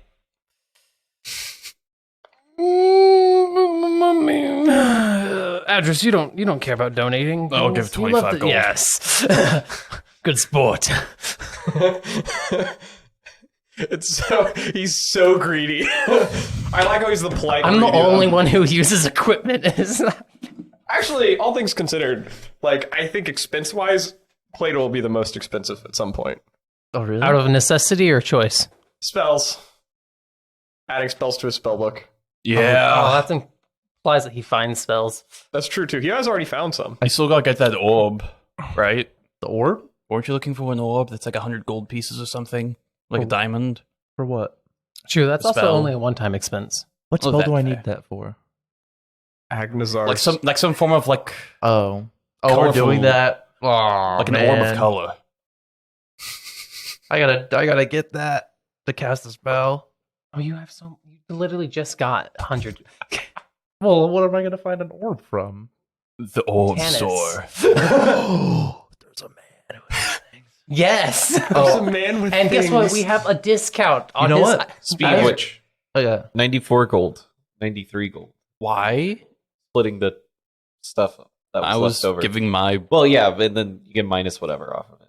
I was just I giving already you the used number. that income to pay for the holy water, and it gave the Gotcha. rest. So subtract 25 and then the rest goes to Twig. Yeah. Okay. I'm assuming we're gonna go and fight this stuff, but as soon as we get downtime, I think we should go to Tannis's place. Well, that's kind of the other question. I don't know about y'all, but I kind of exhausted myself in that race. Mm-hmm. I mean, I can fight. So we could take like a But 1 hour nap. I might maybe. That's not going to do much for me. Really? Really. I will let you, with a good 1 hour nap, I will let you restore 2 spell slots. Oh, yeah, I'll take it. Also, give Twig another 50 gold. Another 50? Okay. Yeah, Like, I'm not- that's for me. I'm not a full caster. I don't get some spell slots back on a short rest, so All right. Yeah, you guys take a 1 hour rest as you sit there and recuperate from running all, essentially, it's like you ran a marathon in the morning. You're just like, I just want to chill for the day. But you guys are like, we have something better, gotta go bigger to do. Yeah. Throughout the course of this hour, you guys see a couple weird things transpire between Crud and Voralden. Unknowingly, Voralden, you start murmuring. About. Oh, whatever. You saying something? Yeah. Just remembering stuff about the past. just gonna And every once in a while you'll hear hang in there. you'll see Crud. You see he'll walk to the door, check the door, and then walk back. Good crud. Stay here. He does turn the handle though. But I imagine you guys just intervene every once in a while. Yeah. That's a good question. I'm gonna use Divine Sense real quick. Is this place affected by the Hallowed spell? The area you're in right now? Mm-hmm. No, the barn, the stable is not affected. by Oh, the I thought we hollow. were at the church. Oh, if you got, sorry. I thought you guys would have headed back. No, but I want to okay, keep Crud and Twig at the church. Okay. Okay.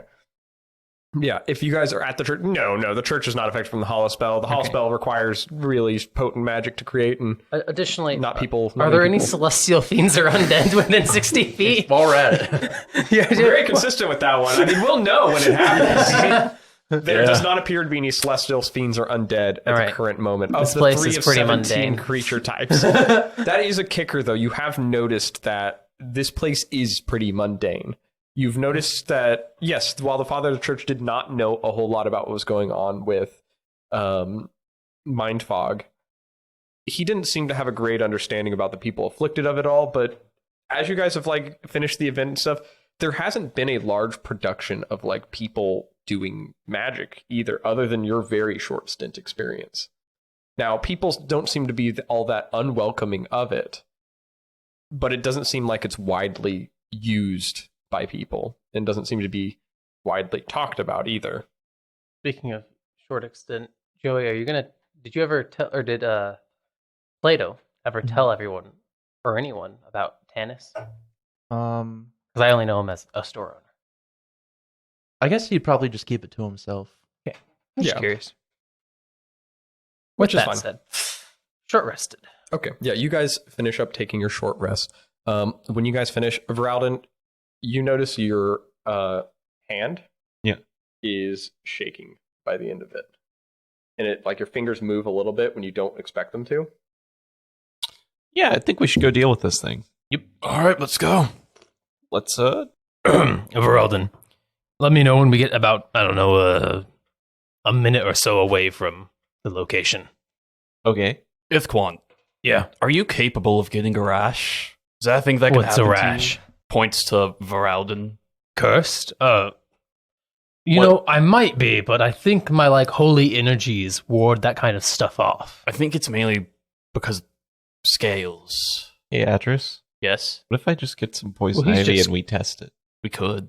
You guys wake up and start walking towards the forest briskly. You know that you've got the dinner in several hours. You'll have, ideally, if you can nip the problem in the butt, you can. The fight won't take longer than 10 minutes. Right. Some would say it won't take longer than a minute. If I mean, it could, it could, it's rare. but it won't take longer than 10 minutes. And if it people does, out- we're dead. People out there listening, Dungeons and Dragons combat rounds usually last about 6 to 7 seconds each. So And a fight typically takes no more than 10 rounds. yeah, unless they're really We don't bad like at those swinging. fights. Everyone's We bad at really swinging. don't like those fights. Yeah. Don't worry, I'll roll some No one wants ones. a combat that's going to last 2 hours, unless it's a juicy combat. That's so many turns. A lot of you head out to the forest. You guys can see the town starts to give away as you cross the forest tree line, and it's in the winter season. It's not that the grass or anything isn't there. The trees still hold their leaves. It's just a bunch of dry weather, so it is a crunch when you walk most places. And Oh, just a heads up. It will like read your mind and shit. Okay. I know I mentioned that earlier, but like, keep that in mind. In It'll- mind. Yeah. Like it'll, you take 1 point of damage. Oh, don't be like that. Tomato damage. What was Yeah, it? tomato damage. Embarrassment damage. tomato Puns are damage. good Now that's a sometimes. callback. Oh my god! I didn't realize how big of a callback that was. To everyone listening, having no idea what Oh, we're yeah. talking about. Well, Tomato Alec, damage it is was before- embarrassment damage? That was before that- me? It was before you. That was man. Curse's Damn. Strahd, right? Yeah, when we ran Jeez. Curse's Strahd a long time ago. Whew, our first ever Oh, D&D yeah. thing. Yeah. Shit, it's been a long Fucking- time. Okay, let's get back to We're so reminiscing. Back We're in their Only day. like 6 years ago. You Don't worry, Alec. You were there guys in feel the crunch of the leaves beneath your feet as you're walking into this forest. Voralden, you're following your tracks that you had previously followed to a T specifically, mainly because it was ingrained in your mind as you don't even really understood the capacity of everything that went down when you were out there. You just watched the forest to make sure whatever it was didn't come back. Yeah, I was like, you gotta watch. Actually, all of you guys can make just kind of general perception checks. I want Are to. we nearby Voralden? Are we a minute out? You guys are probably about like 10 minutes away from the area that you. We're still 10 minutes. Just a little bit. 7. The type of check would be a perception check. I'm just gonna say no. Your ears ringing. Your ears ringing. Your eyes are fuzzy. I'm too busy focusing on the prayer that I need to cast. Play-Doh. 10. Not too bad. Not too good. I mean, Got a 5. Okay, so you guys are very preoccupied on other things at the current moment as you're walking. You're all kind of thinking probably about like Crud, how Crud's doing, but even Voralden too. Like everyone seems a bit out of sorts. Boravik was even unconscious from being cold. So I mean, Right. you got him on. We your left mind, him to too. watch Twig and Crud, and like, Yeah. is it more Twig and Crud are watching Boravik? Or is Boravik watching Twig and Crud? And you know it's Twig Wait and a Crud. second. Why did we leave Boravik to watch the kids? Adras Did we learn our lesson last time? Ah. No, What? I don't know what we're talking With about. the dwarfins. Oh! What about dwarfins? yeah, he does not have a good They're track not record dwarfins. in his head. They're just orphans. They're not dwarfins. It's fine. I don't know Okay, anything yeah, about that dwarfins or tracks. orphans. Adras is trying to keep his mind completely empty so it cannot be read.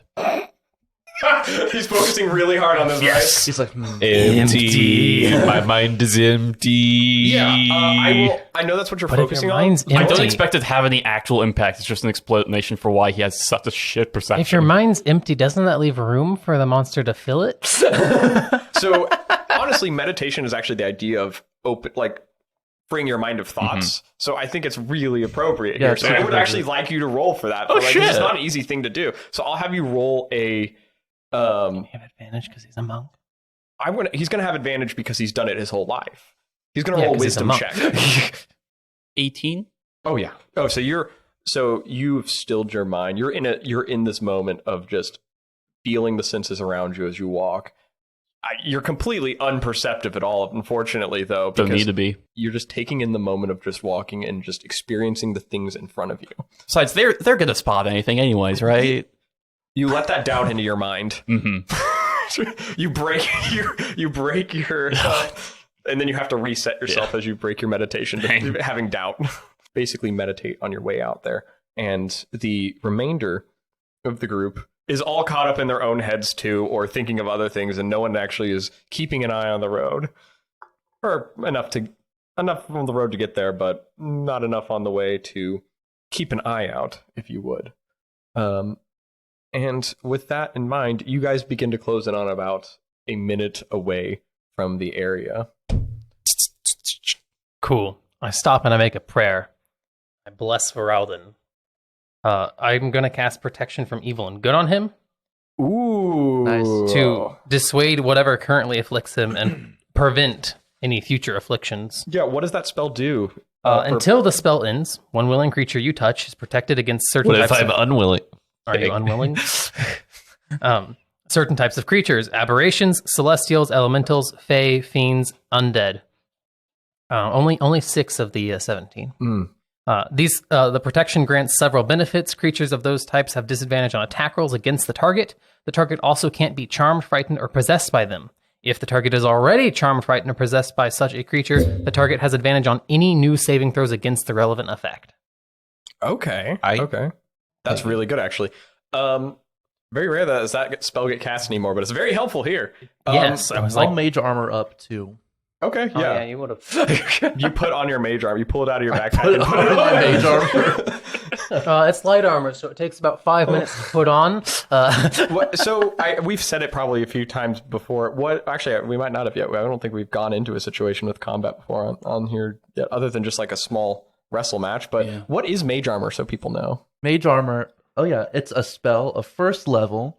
I can target myself or someone that I can touch, and it gives me an armor class of 13 plus my dexterity score bonus.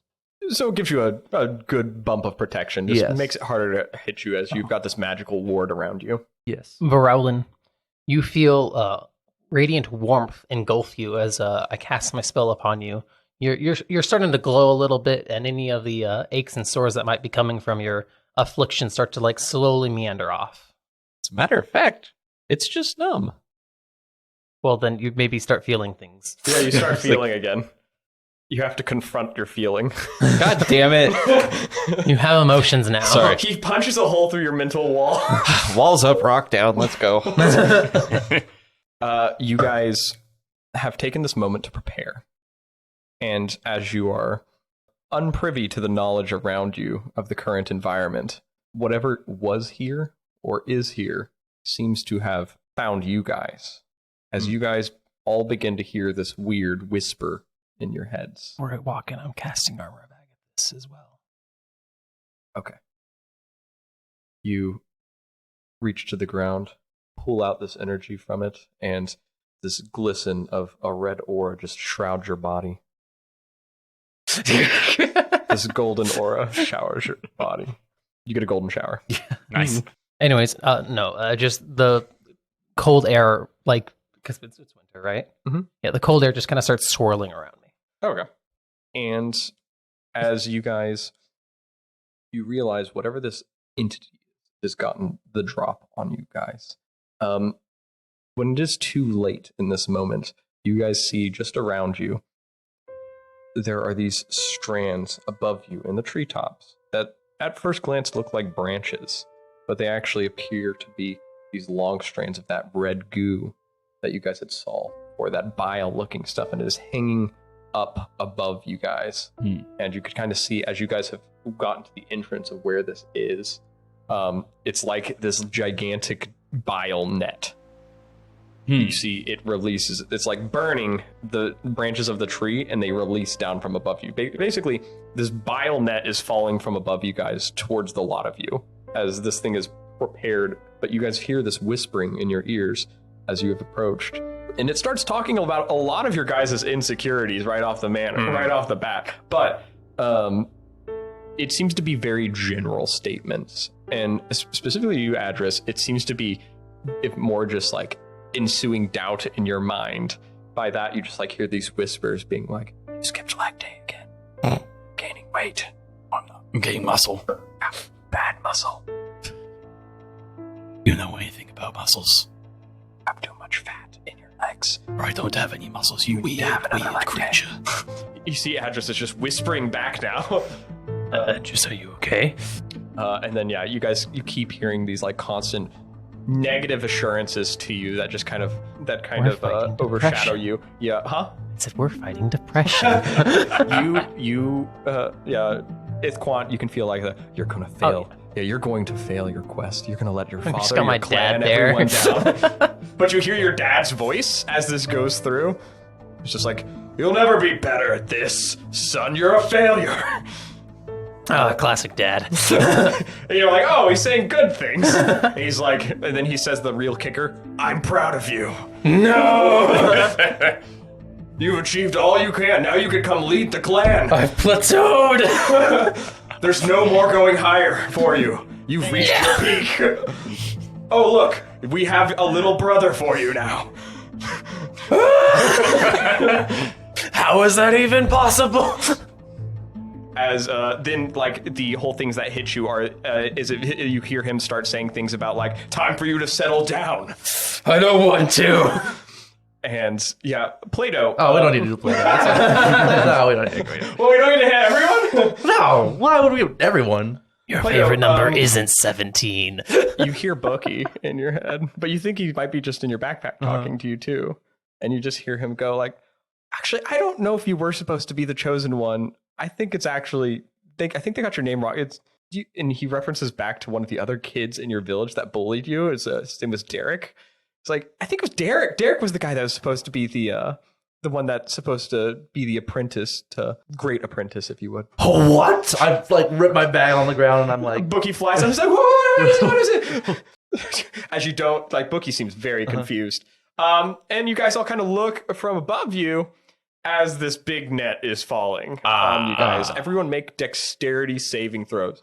You can willingly fail it to try to give other people advantage, but you will essentially, I will let you fail the check to grab the net and let other people duck and roll out of the way with advantage, but that just gives them advantage. anybody want And to? you will fail if you grab it. I'm going to fail anyways. I'll just give everyone advantage. Okay. I have a -1. I'm going to bite the bullet. So we all get advantage as you see. Better fucking pass. I got it. Pan. Oh my god! Now hold on. Did you just roll 2 of those? One was a 4, so. Oh, I thought you just rolled 2 1s. And with my modifier, Did you all fail? I got 18. Okay, but that was on Can the I just- first die I rolled. I rolled 2 5s on the dice. You guys are awful. Y'all are all distracted by the voices. I told y'all not to get distracted I was by. picking up my bag of things after I threw everything on the I ground. have you know, I saved everyone, except I didn't, I guess. You did your best. It was a Alright. noble effort, and for that I will reward an inspiration point. Oh, I'll take it. You gotta give us something, man. That fucking sucked, guys. Oh, yes, the 5 Welcome and to the the first 4. combat where the whole party dies. Oh boy. We're going to have a lot of these. And it's not because we're bad, it's just the dice really hate us. Session 0, number 8. So my guys, guy's name I'm is Ithquant. Jory. He's from New Jersey. My name's Geraldine. My name's Badris, I'm Ithquant Jr. the little brother. This campaign takes place as the little brother of Ithquant was born.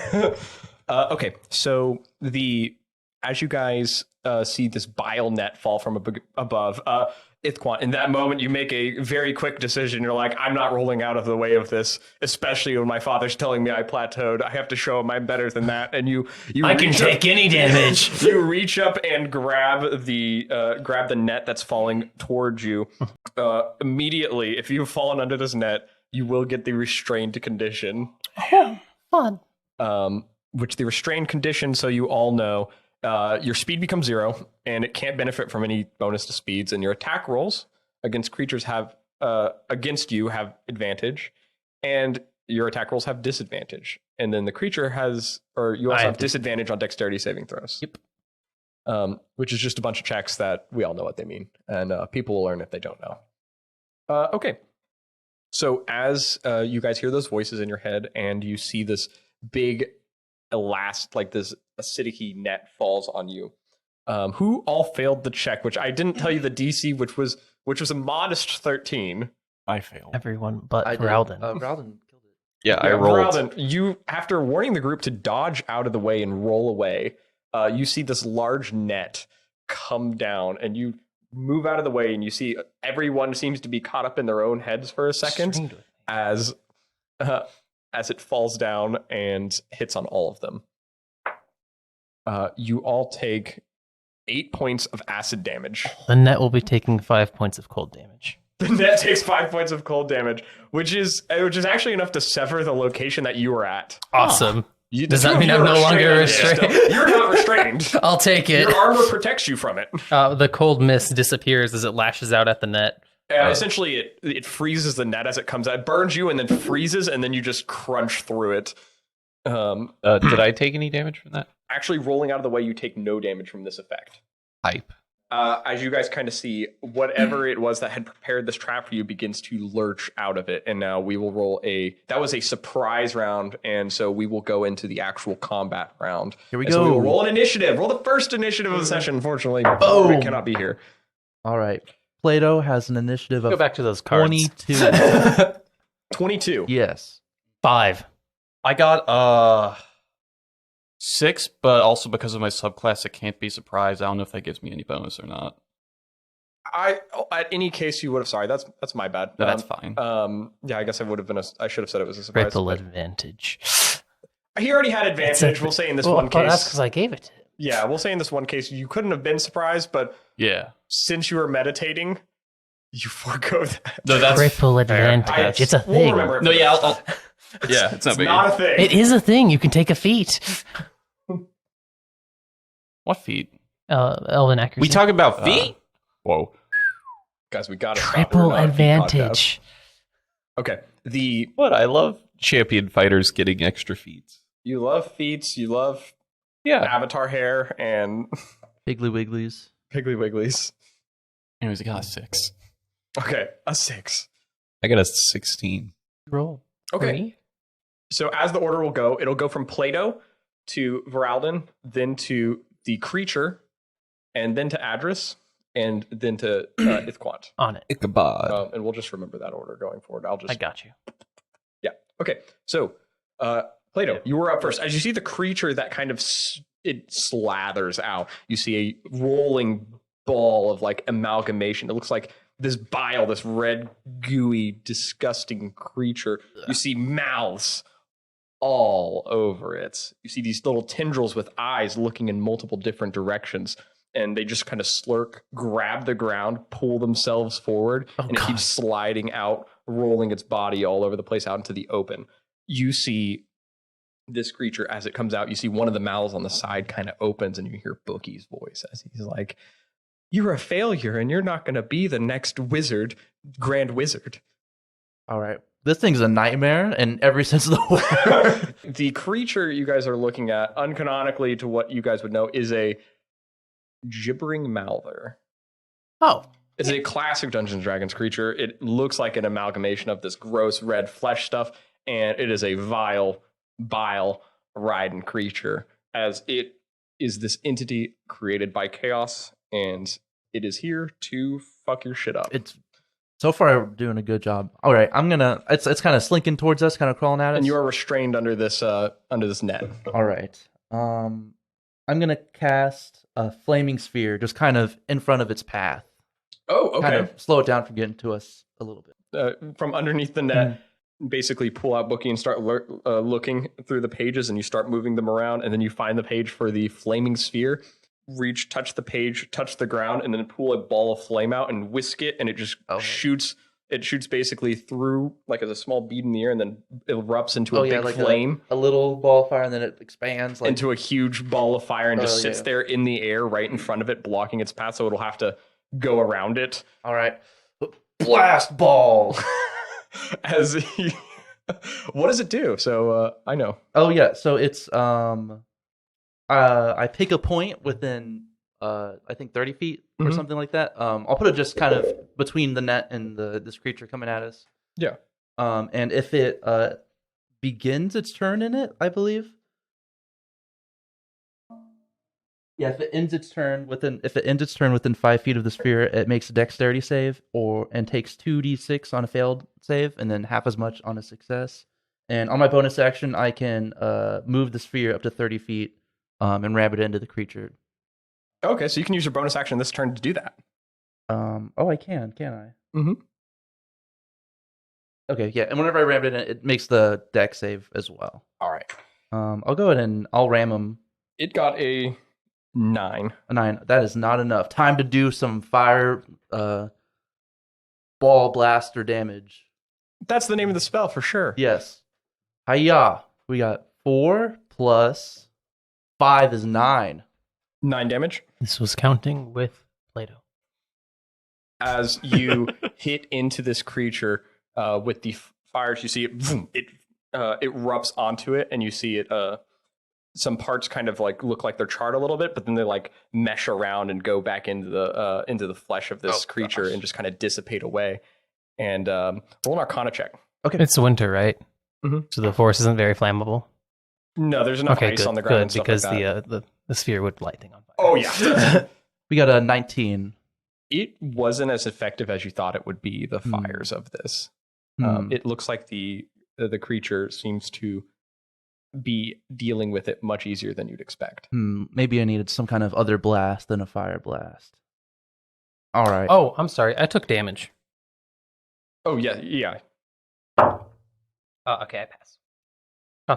Concentration check. Okay. All right. That's all Plato does. His protection. Thank you. Cool. That will go from at the end of your turn. You take 1 acid damage Oh, because I'm in the net. because you're underneath this net. Man. All right. I forgot about that. All right. You do need to make a concentration check. Good luck. Oh, what am I to those concentrating on? unaware, The ball? flaming sphere. Oh. To those unaware, concentration requires you to make a saving throw of Constitution based. Whenever you take damage, your base DC is 10, and then it's higher. It's half the damage you take, and if that's lower than 10, then it's just 10. Mhm. So in this case, Joey 8. rolled. An 8. You see her fireball, flame ball, blast ball, fire goes away. Whatever. I didn't need that anyway. Concentration on it. It wasn't that great anyway. The spell sucks. Sir, I told you, fire's not always the way to go. But it's all right. You know, Bookie is adamantly against fire. I wonder why. All right, Bookie won this time. All right, Voralden. All right. I'm going to run up with one hand in my bag, and I'm going to throw out some pixie dust, as it is called, Okay. which is some ground up plants you put together, right? But it's got some minor poisonous effect as I throw it on it and cast Hunter's Mark. Oh, okay. Yeah, it slows down a little bit in reaction to it as it seems to stiff up a little bit. I will then whip it.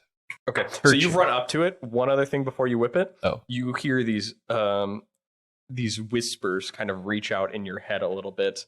But because you have this protection spell on you currently, nothing comes of it. Cool. So You are fine. Sorry, now you make your attack roll. I rolled a 4 plus 6, a 10. You do hit it. Oh, wow. This thing does not have a high armor class. It is an amalgamation of bile, flesh stuff. It's really just a lot of it. 1d6 plus 4, that's 10. And how much does Hunter's Mark do again? Initial D6. 6. So 12 total. 12 total. Yes. Nice. All right. You pull your whip out and crack into it. You see like one of the mouths flies off of the thing. And then you see that little mouth starts crawling back to the original one. You definitely can tell you've hurt in it, though. Okay. However, now that you've moved close to this creature, this might be a ranger bonus that you get, because I don't know for sure. Is difficult terrain, does that affect you in the forest? Because you are a... How long have we been traveling here? Yeah, I was like, there's some dumbass it's time only limit. How long have It's we an been- hour, and you haven't been in here an hour. No. You are... When you are within 10 To be feet of this fair, thing... it also specifies while traveling, not necessarily during combat. So That's true. When you are within 10 feet of this thing, It is considered difficult terrain. Okay. You guys can hear, though, it was basically 30 feet away from you guys, and you'd close, since you're out of the air, you close a distance. It now goes to its turn. It moves basically to the other side of you, and it's now within 20 feet of all of you, as it's kind of closing the distance on you, but basically just slurping around you, kind of creating a donut around you a little bit before it lashes out and attacks you. I roll. Oh, okay. Yeah, you basically do an air roll, like one of those like somersaults in the air to get out of the way of it, because it did this weird surround attack on you. Go ahead. It'll have disadvantage when it makes the attack. I can hit the matrix. What is your armor class? 15. Your roll is just enough to save you as you jump out of the way as it lashes out at you. You see the tendrils would have contact with you and burned you. And for the record, I will use my roll to give me advantage on my next attack. Awesome. Against it. Okay. So, additionally, you see one of these mouths from the side of it. It seems to hawk a loogie, and it's going to hawk that loogie right at, and I'm still deciding why I'm saying this, because it's a strength saving. No, it is a dexterity saving throw. I no longer want to. Oh, it's going right at the paladin. That's pretty. He looks like, you can tell you were the one that caught the net, holding it in place. He's going to try to fuck with you some more. Roll a dexterity saving throw as he spits a chemical glob at a point within within up to 15 feet. Dexterity, is that what you're laughing at, Alec? Dexterity. At least you don't have disadvantage. Oh shit, it's even, oh god, I should have read this. This is like the one ability I just glanced over and didn't even see. So is a DC 13, but everyone within 5 feet of you has to make this saving throw too. They fail, or they have disadvantage. Yeah, you guys are in the Oh net boy. with him, so I imagine you're pretty close together. We have disadvantage on this? Mm-hmm. What's the check? Dexterity. I get a 13. So I didn't know this. They have a flashbang attack. This is what that is. I got 9, so I'm banged. You are flashbang. I'm flashed and banged. 13 is what you needed to pass, so you are not affected by it. Or you put your hand in front of your eyes and just give yourself some shade. Ithquant, what'd you get? 8. You guys are blinded until the end of its next turn. Oh. Okay, that's not actually that bad. That is the end of its turn. Now, at the start of your turn, Adras, it starts gibbering. Oh no. It's close enough to you guys now, and the only one with protection isn't affected by it. He starts babbling incoherently. You guys can hear him. Mm-hmm. And you've started your turn there. Make a wisdom saving throw. Oh no. 15. 15. All right, you're fine. Yay. Yeah, you're able to shrug off the whatever the gibbering is. Okay, so for this net, do I have to make like an athletics check to get out, or can I just punch it to get out? It's an attack roll against the net, or you can make a strength saving throw, but you'll just take some acid damage. I guess for either way, you'll take acid damage. I guess I'll go ahead and just try to rip it off with my bare hand. Or because I'm going to take damage no matter what I attack with, right? Yeah. Okay. If you had like a sword or something, you could cut through without hurting yourself. I got a dart. Yeah, you pull out a dart. That got works. a dart. Go Cool. make an attack roll with your dart. Go dart. I got 21. Yeah, roll damage. 5 piercing damage. That is enough to go through it as you're like, ching, you cut open a little spot and you pull yourself, you just get yourself up on your feet. You won't take damage at the end of your turn for being in this. All right. And then You're within 20 feet of it, so you jog on over there if you jog on over, and then can I bonus action punch? Yes. Okay. You see the ground around you starts to get a little like mushy, almost if it's not solid as you're starting to run up, and you notice it's difficult terrain. So I'm going to smack him for above a 20. 17 plus 6. that will 100% hit. All right. And that's going to be... Guys, you're trying to beat a 9. Just want to clarify. That's the armor class. I have to- behind the screen. I have to roll a nat 1 to miss. Hey, you could. You could. I have to roll. That's 10 bludgeoning damage. 10 bludgeoning damage. Roll now. I know. He punches hard. Plus 8. You should wait. It's AC 9? Yeah. Yes. Okay, I have to roll below a 3. So a 2 or a 1. Okay. And 8. then I'm going to... You punch. You basically see one of the eyes and you punch it, giving it a black eye. As that eye disappears and another one appears. And that's going to be my turn. Okay. At the start of your turn, then, Ithquant, roll a wisdom saving throw. Alrighty. I can do this. Sorry, 22. All right. You are freed of it. I'm blind, right? You are blind. You cannot see it, but you can hear it. Yeah. Actually, the gibbering does sound like it's coming from all around you. Mhm. Effect-wise, it does give you disadvantage on the Actually, yeah, no, this is what I'm going to do. I'm a little peeved. It's a little annoying. It's a monster, if you will. So I'm going to get as close to it as I can. Uh-huh. Right, in the general direction. I don't know how far away it is from me. About 20 feet. About 20 feet, but there's like difficult terrain or something. Yes. So am I within melee attacking distance, or am I a little too far away? You could get to it within, oddly enough, you can. The only one that would really be affected by this is like a dwarf or someone that can't move 30 feet. I'm going to unleash my draconic breath. Ah, okay. Is it a line?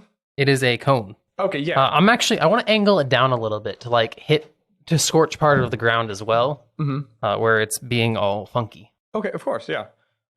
Hitting it center mass, what does it do? Make a dexterity saving throw. 18. That's going to pass. And it's going to take 1d10 radiant damage, and it's going to take half of it. 4 damage as you basically, getting angry, pick yourself Radiant off the ground, damage, can't see, run, and blast this radiant damage out of your mouth straight into the ground as it just erupts in different directions. You see the thing seems to be warding off the effect by changing its shape to move around most of the blast as it can, as it seems to be very amorphous and be able to change its body at will. So it tries to dodge out most of the way of it. I see none of this. Yeah, you do see that. Sorry, you don't see that. Everyone that can see sees that. All of the eyes on the gibbering mouther see that. You feel very successful, though. I'm sure I do. I'm like, I scorched it to nothing. As then you hear a whisper in your head. Now you've plateaued. We now jump back to the top of the round to Plato. So Plato's been a little blind. He's being a little overstimulated, I'd say. Why don't you make a wisdom saving throw for me too, Plato? Yes. As you hear this little bit of gibbering. This gibbering's probably getting to him. Jibber jabbers? Wisdom. 10. How long are we blinded for 10 again? passes. Oh, it does? Until the end of its turn. Okay. A 10 passes. You are fine. You just can't see. I can't see. There's whisper. I'm just like, You're in a net. It's I'm rough. like, whenever your senses get taken away and your others like open up, Mm-hmm. he realizes he's like all close together with all these people, and he's like all and wrapped up in this net. And his claustrophobia trying to kick in. He's like freaking out. He's like, "Get me the fuck out of here!" So he's gonna grab the net and just shocking grasp and just try and like rip himself out of here. Okay, yeah. Go ahead and roll a d20 to hit. To hit like An 14. attack roll. Disadvantage. It is disadvantage because you are in the net. Unless the net's made of metal. Okay, Stop. so 14. Okay.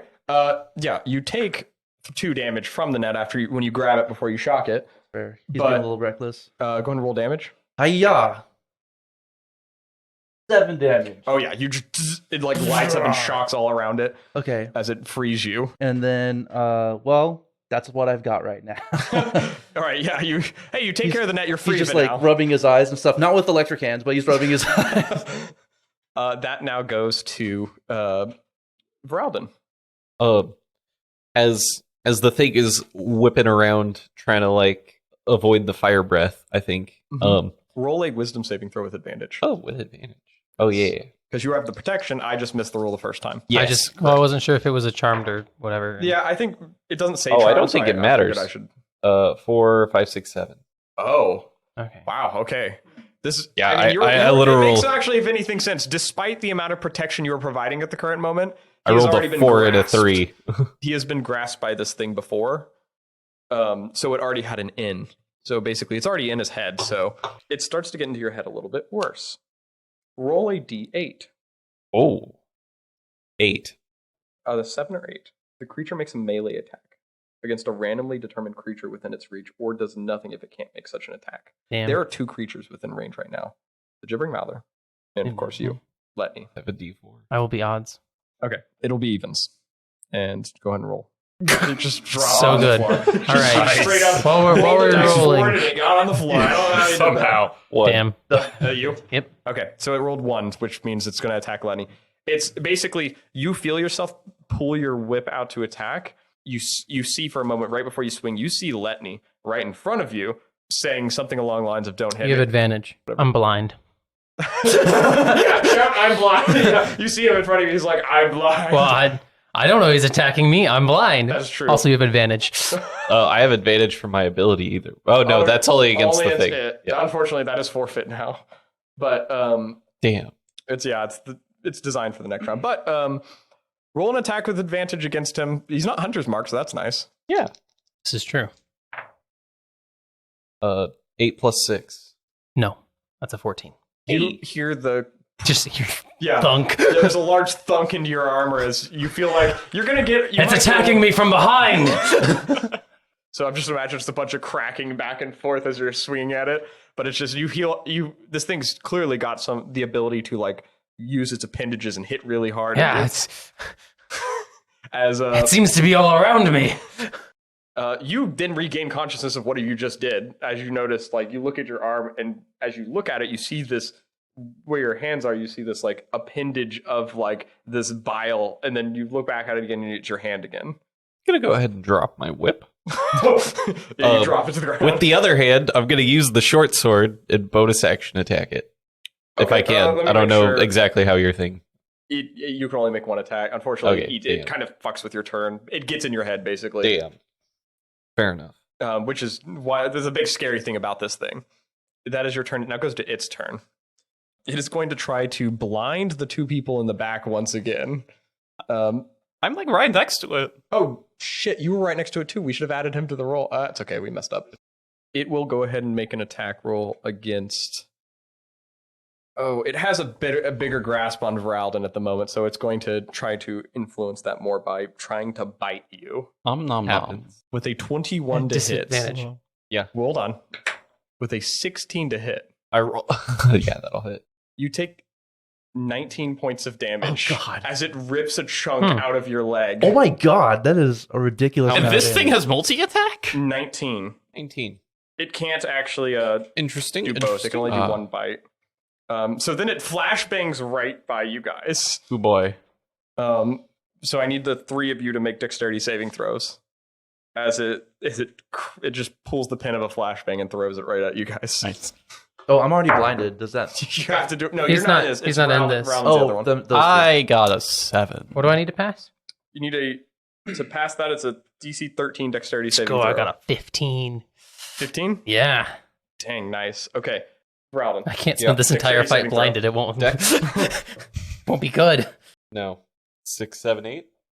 An 8 will not do it. As the flashbang goes off in your eyes and you're just blinded immediately, as well as you, Adras. That is its turn. It goes to your turn. Adras, make a wisdom saving throw. Okay. I got 21. You're fine. All right. I'm going to smack into it with disadvantage. 16? Yes. And then it's going to be 12 bludgeoning damage. Oh, God. Okay. Yep. It did not like that as you drop your fist down on top of it and punch. And then I'm going to use my bonus action for patient defense to dodge. Oh, okay. And then if it attacks me, I can use my reaction to smack it back. Okay, yeah. You put yourself in a stance to attack, and you were blinded, so it definitely sees the opportunity there. And that's going to be all I can do. You just punch it out, so it's not happy. Yeah, that's why I'm dodging. That is now your turn, Ithquant. I can see. I can fight. Murder. Old Fairly Odd Parents reference for me. Draw my Make a wisdom saving throw. Looking for a 10. I feel like I should make you guys like tell me what your attack's gonna do, and then have you roll. So just in case you need to attack someone else, and then you have to do that cool attack to the other person. That's interesting. So I rolled a 4. You spent a long time looking at your paper to tell me. Really hoping there was maybe something that's like, you have advantage on saving throws of the wisdom variety against being possessed or something. Yeah. That's what I would call this. I'd call this possession. Yeah, it's kind of like it's chaos, a little chaotic, a little jibber jabber. There's not a possessed condition, so I'm inclined to say it's possession. Roll a d8. A 1 again. Well, that's simple. It actually makes it a lot easier. You guys watch as Ithquant Letni. What was that phrase you were saying right before you do anything? You could see? I can see, I can fight. Something like that? Yeah. Why don't you give me the most Ithquant thing he would say in the situation now that he can see? He wants just go and... I'm gonna beat the fuck out of you. And you see he begins going on this tangent about how he's going to... I'm gonna kill this thing. I'm gonna send it back to hell where it came from.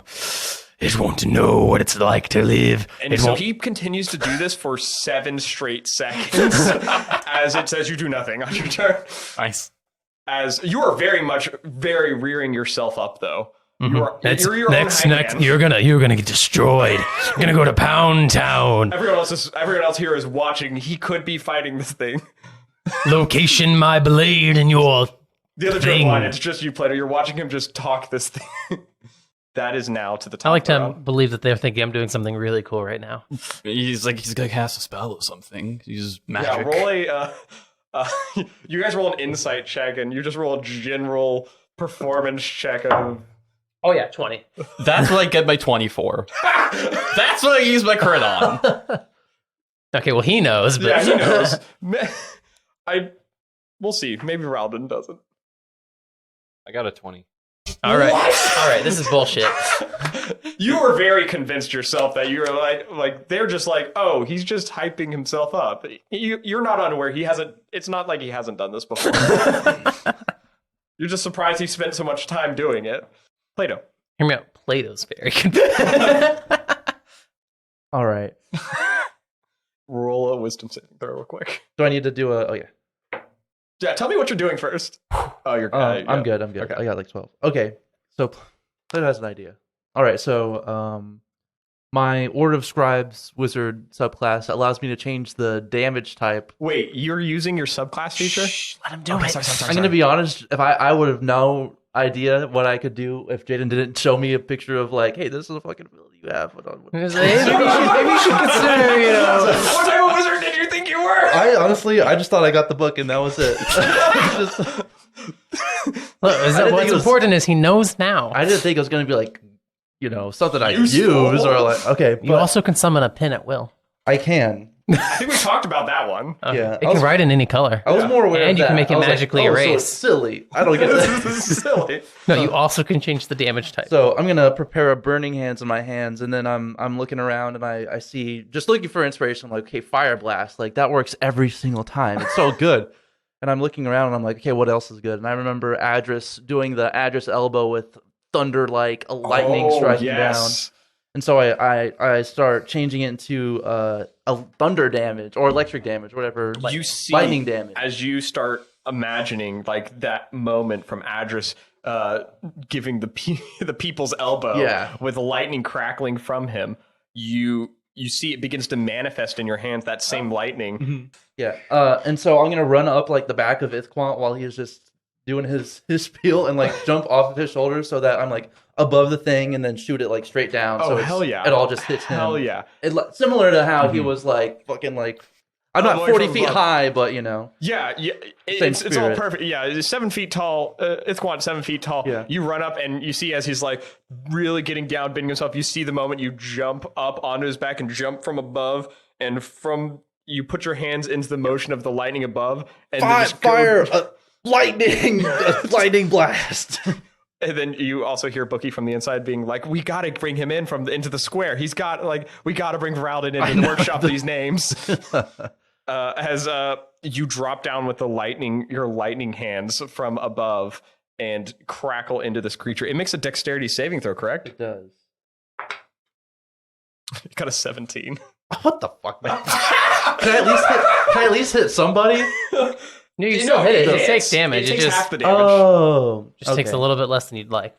Well, The problem was your buildup. You spent so much time Yeah. doing this. Like it's been watching from the moment you decided you were going to change it from fire to lightning, and it's like sitting there. You see its eyes peering at you, and so it has enough time to slowly move open. As when you go from above to hit it, it's turned into this donut shape again. shape. And like half the attack grounds out as you realize you just used lightning straight at the ground too. Oh shit. Well, you know what? Maybe it'll be. It still it'll be takes half cool. damage though, which All right. is So far so good. We got 2 plus. I get 3 of these. yes. Plus 6. Ooh. So we're at 8. All right. So we got 9, which is half to 4, I guess. Round Yep. down. Yep. All right. So 4 damage. More damage. It's okay. I feel you. As you land you land just around it, and Like on the other side of it. you see one of the eyes just opens up on the other side and just looks at you. Oh no. Oh no. That will now go to Voralden. I am blind. And make a wisdom saving throw. But first, tell me what you would like to do while you're blind. I kind of know where it's at, so I'm gonna make first of all, I'm gonna bonus action do my fucking quick response feat that I always forget about. That's part of my subclass. Mm-hmm. The extra hunter's mark thing. Oh, okay. You use that as your bonus action? I always forgot that was a thing. Yeah. And then I'll swipe at it with my sword. Do a big wide swing because I'm blind. That makes sense. Roll a wisdom saving throw first. 11 plus 3 is 14. That is good. That works. You pass. Also, I can't see, so I can't use my bonus action on it. Oh yeah, you have to be able to see it. Yeah. However, I Good will call. still attack it. Good job following the rules. We follow the rules. Yeah, we try. Yeah, we We follow try. the rules most I of the will time. hit that bitch with the sword. I have advantage, but I also have disadvantage. Cancels out. Cancels out. That's a 10. A 10 hits. Oh yeah. Oh yeah. Hey. Imagine Yes. making an attack. A big pool of hell. Oh yeah. That'd be really funny if it dies like right before. Ithquant once again takes doing nothing in 9. a combat. 9. Yes. Nice. That's As you cut hit, that bitch. you cut more sections of this thing off. It is definitely like reduced in size a fair amount, as you guys have seen. It seems to be like chaotically moving about, shooting little tendrils out as best as it can, trying to ward you guys off of it. And you guys all seem to be shifting back and forth enough. The blind people at the current moment are standing there like swinging wildly, but you are shifting back and forth to try to avoid the tendrils. You are hyping yourself up, of course. That'll now go to its turn. Now that you're all here in front of it, it can flashbang all of you at once. It's going to try to make get a chunk out of. I'll give it a chance. It sees you as a big threat. It now also sees Captain Lightning Hands over there as a pretty decent size. Despite the fact it dodged it, lightning would have been pretty bad. Ooh. Odds or evens? Odds. Even. It's going to attack Plato. Damn. Wait, Plato, that's me. Plato, it makes an attack against you. Do you get that bonus off of just when I attack you, correct? Only when you attack. Okay. Plato, what is your armor class? I'm at 17. 17? Yeah, with my protection and my mage armor. 17. He still hits? Yeah. Oh, nuts. All He has right. a plus 5 to hit. Do you have like a Look, shield if If spell? the commoners Fair. can hit. Oh, yeah, that's a good point. You have shield spell? No, I don't have shield. I didn't know I could take shield. Didn't see it on my list. No. Guys, you guys don't see this, but Jayden, whenever Joey doesn't play wizards often, and whenever Joey does, he's not as much of a wizard buff. But Jayden, on the other hand, knows like most of the spells in I the know book. everything. I just. I didn't see. But- I missed shield, I think, or maybe I thought it was boring or something. I was like, But when no, I probably did see shield, and I was like, damn. Look, when he said the words, I didn't know wizards could take shield. It just hurt me a little, and by a little I mean a lot, because Well, they're like the only class that will ever take shield. Well, I didn't know like if I could get at this level or not. Plato, you take 20 points of damage. Oh my god! Yeah, you I'm should take shield in the future. incredibly down. It grabs you and it pulls Plato in Oh god! into the mass. Plato should talk to Tanis about taking. I have a couple of conversations. I with haven't him. taken shield either. Just really I'll kick, like- No, there's no way he's gotten this far. Why would I take shield? It's so It bad. is a bad spell. It's the strongest spell. You Also, don't have a subclass, by the way. I'm an order of scribes, whatever the fuck that is. Yeah, I don't. Order of the ball. And this is an order of the It goes plot. to flashbang all of you guys. You're I just down, roll- but you still get flashbang. Can I use my You've roll? just failed by default. Yeah, I did not. I got a 1. I pass. It's Dex. You're blind again. Yes, Dex. Can I use my roll? Yes, you can actually. I can. Yeah, you can try to roll and basically avert your vision from it. Well, I'll if- get you advantage on the dexterity saving. Oh throw. wait, I'm dodging. I have advantage. You do. Oh, I can? Yeah. I was like, It I don't eats know. your reaction. Yeah. That's a modified 20. Okay, that's a lot That will better. pass. I got a Did you pass? 21. Yeah, I got a 14. All right, you Oh. have all passed. And because Except that for is my Plato. roll, I will give myself advantage Plato's on my next down, attack. so. Okay. Adras, you are up. All right. I'm gonna punch the shit out of him. How so? I'm just gonna. I'm aiming the flurry of blows here because he just took not Voralden, Plato in. Mm-hmm. And so I'm just gonna try to carve as much out of it as I can to pull him out. Very frustrated with the look. Actually, make a wisdom saving throw. Yes, Before I know. fucking go into this again. Hits Plato, Yeah, kills hits him. Plato. I got a. Oh no! Roll a You d8. said a 9 was the AC. I thought it was 10. That was a wisdom saving 2. throw. Oh, my bad. A 2? Yep. All right, so please describe to me very detailed what you're doing. All right. I'm just trying to carve away as much of this creature as I can to try to pull my buddy out. Absolutely, yeah. And you said Adras is really likes to cook, right? Do I start eating it? Oh God, no! No God, no! No, it's in this action. You actually, per the roll, you do nothing. So rather than just actually sitting there and do nothing, I like the idea of like you doing something that's just completely unorthodox to the situation. It's like, because you said you're carving stuff out of it. So yeah, is it just like look to grab into and like? Actually, I could probably make something out of this. Hang on a sec. You find a little chunk of it that's broken off. Hang on a sec. And you grab it, and you've got tools in your backpack too. I mean, I just start like sniff testing it for a bit. Just like doesn't smell great, but maybe it's like a delicacy. Yeah, maybe make it like I don't know, like cook it or something, like fry it. You guys are watching all of this. Is Adras sitting there debating what meal he can make out of this creature? That is your turn. Be like maybe like a good jelly or something. That'd be pretty nice. Could be a jelly. Yeah. Ithquant, you are up. It's a wisdom saving throw? Yes. 20. Nice. A 20. As you feel like you're able to hold your composure in this moment. You've been trash talking this thing for a full round. All right, I'm going to spend my action to heal Plato. Yeah. Understandable. Someone has to. Yeah, you grab Plato by the legs. You get 1 hit point. I'll take it. You're going to get hit. That's all I need. You grab Plato from the legs and pull him out. And then as he comes out... Oh, I'm going to use my bonus action to spell slot back. Okay, yeah. You pull him out and you exude this form of life energy into him as this golden smoke comes out of you, breathing life back into him. And Plato, you awake on the ground, covered in this goo, burn marks on your arms. Oh, and, God. You see Ithquant just got you by the legs. You owe me one. Oh, God. That is your turn, Ithquant, as you spend your action using Lay on Hands, correct? Mm-hmm. Okay. And then bonus action to use Harness Divine Power by expending my Channel Divinity. So to you use your regen Channel a spell Divinity, slot. which is the Paladin ability, or Cleric ability, but Paladin ability to give yourself a spell slot back. Yes. Okay, cool. As you feel this energy surge from below you into your body, we jump back now to Plato at the top, who has 1 hit point. All right. Plato's feeling kind of rough here. I could heal him with all of my hit points, and he could still go down on 1 attack. So That's fair, yeah. I'm not going to use them all. No, this thing, I don't... Yeah, I looked at the damage. I didn't look at it before. It's just straight up 5d6. Oh, God. All right. Yeah. Plato's looking at this thing. He's thinking, I've tried the fire blast.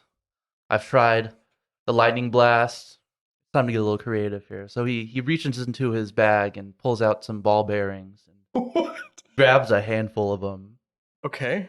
If he crits, he could straight up insta-kill us. Oh, yeah. I'm gonna cast Shocking Grasp on my ball bearings and start and throw like 6 of them at him.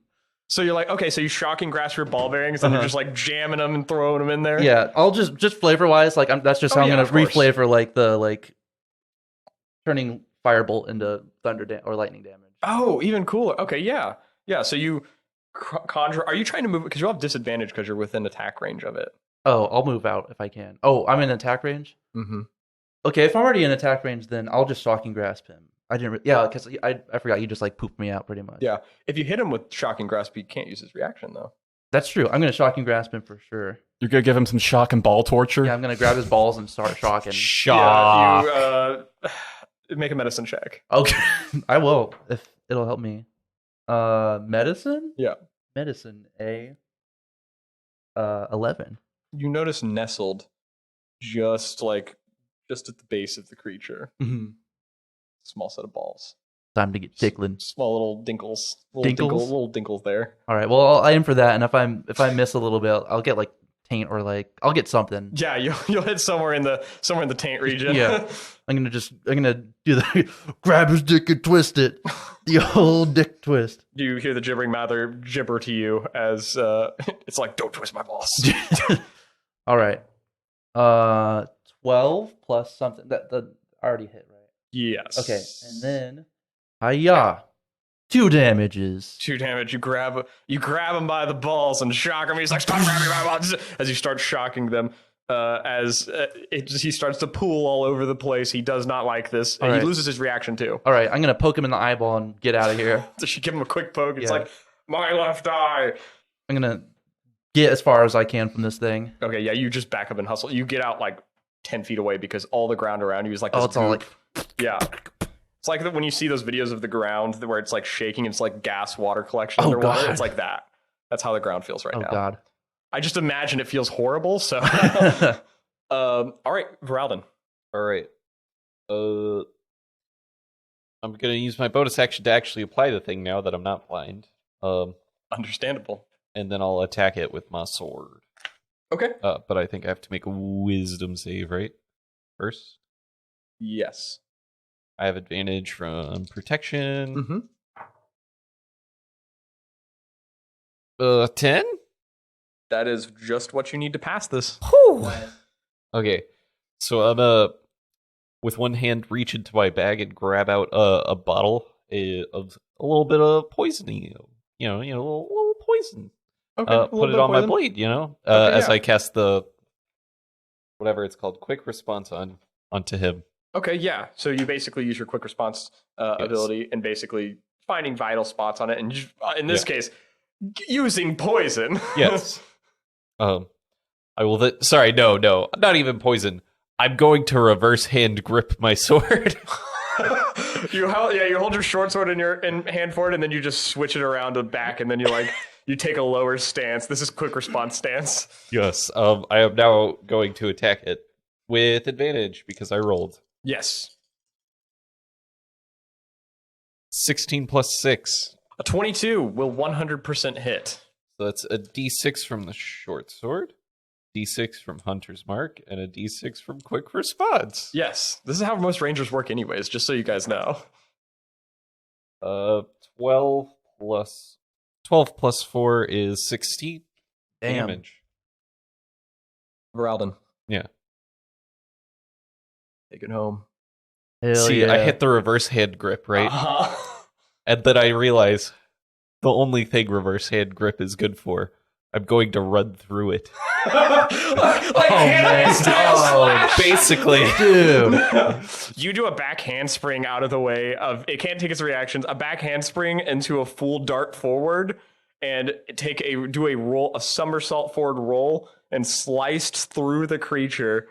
As you see, it's just all its eyes at once just go like wide open, and you smell this sulfury bile smell once again as its insides start to leak out as it sits there, and it's like all its mouths are all open in a wide gape as it's just like. I will then flip my sword back to the full grip. Back to the full grip, and then cut it again. This time flinging all the blood off as it does. Of course, so you and then I will sheath it. And then sheath it in a very fanciful way as the creature's body slowly slides down and then turns into a goo once it hits the ground. You feel this immediate sense of reprieve on your mind, almost as if something was... There's this humming feeling that had existed there only moments ago, as after just killing the creature, you feel this lightness, this peace of mind, if anything. And actually, to extent of all of you, you feel that there was something weighing down on you, almost as if like a level of stress has eased off you a little bit. At the same time, though, there is a new level of stress for some of you. As Ithquant, you realize that you only got to blast this thing with your breath, and you only wish now you could have done more in the moment. I'm gonna check my arm hand. Make sure see if that's... You see it begins to retract slowly. Okay. It was cleaned up a little bit earlier by Plato, but you see it begins to retract in, making it a little... It slowly fades away, basically. Okay. Leaving you guys with whatever this creature was. Now, out of character, we knew it was a gibbering mouther, but not of the likes that you guys have ever seen before. This creature like this is clearly not of this realm. Similarly, that like with this magic coming back, there's this newfound threat of these creatures, similar to what Ithquant has been preaching about as he has joined the group. Because this is one of those. You're not necessarily hunting aberrations, though, are you? No, but like definitely, it is gotta evil. die. The connection's there. It's like maybe aberrations could go on the list. You take a moment to reflect on that as you realize. But you also have to. You guys all realize that you can count your blessings to an extent, as Plato also lived through the affair to Ithquant saving him, and you all sit here a little bit fucked up, not 100%. I feel fine. Yeah, I think you got burned at the beginning, but No other damage. I'd like Just kind of didn't exist. Told him how you're going to kill it. Yeah. I know there's probably not a way to do this, Mhm. but I'd like to see if we can figure out where it came from. Like, investigate the area, see, like... Do you guys... I Yeah, don't- no, absolutely. You can I've go been ahead- out of my league there, but, you know, Yeah, go ahead and make a investigation check. I like forests. An Arcana check from anyone else that would like to participate. You probably need some good magic deduction and also investigation. You need good on both of these rolls. What are we Oh, doing? natural 20. Ooh, really good. If he can find something, you're good here. But my plus trying 0 to investigate investigation. how this got here and what it's doing. If I add Well, Arcana, it's 20. You can roll investigation or I got a simple. 14. The god of true chaos sent it. That's true. I guess you know what? You can roll religion, and if you roll bad, that's your logic. But if you roll better, I'll That's give you also more my benefit. You know what? Yeah. Roll the dice, and I'll tell you that's your logic.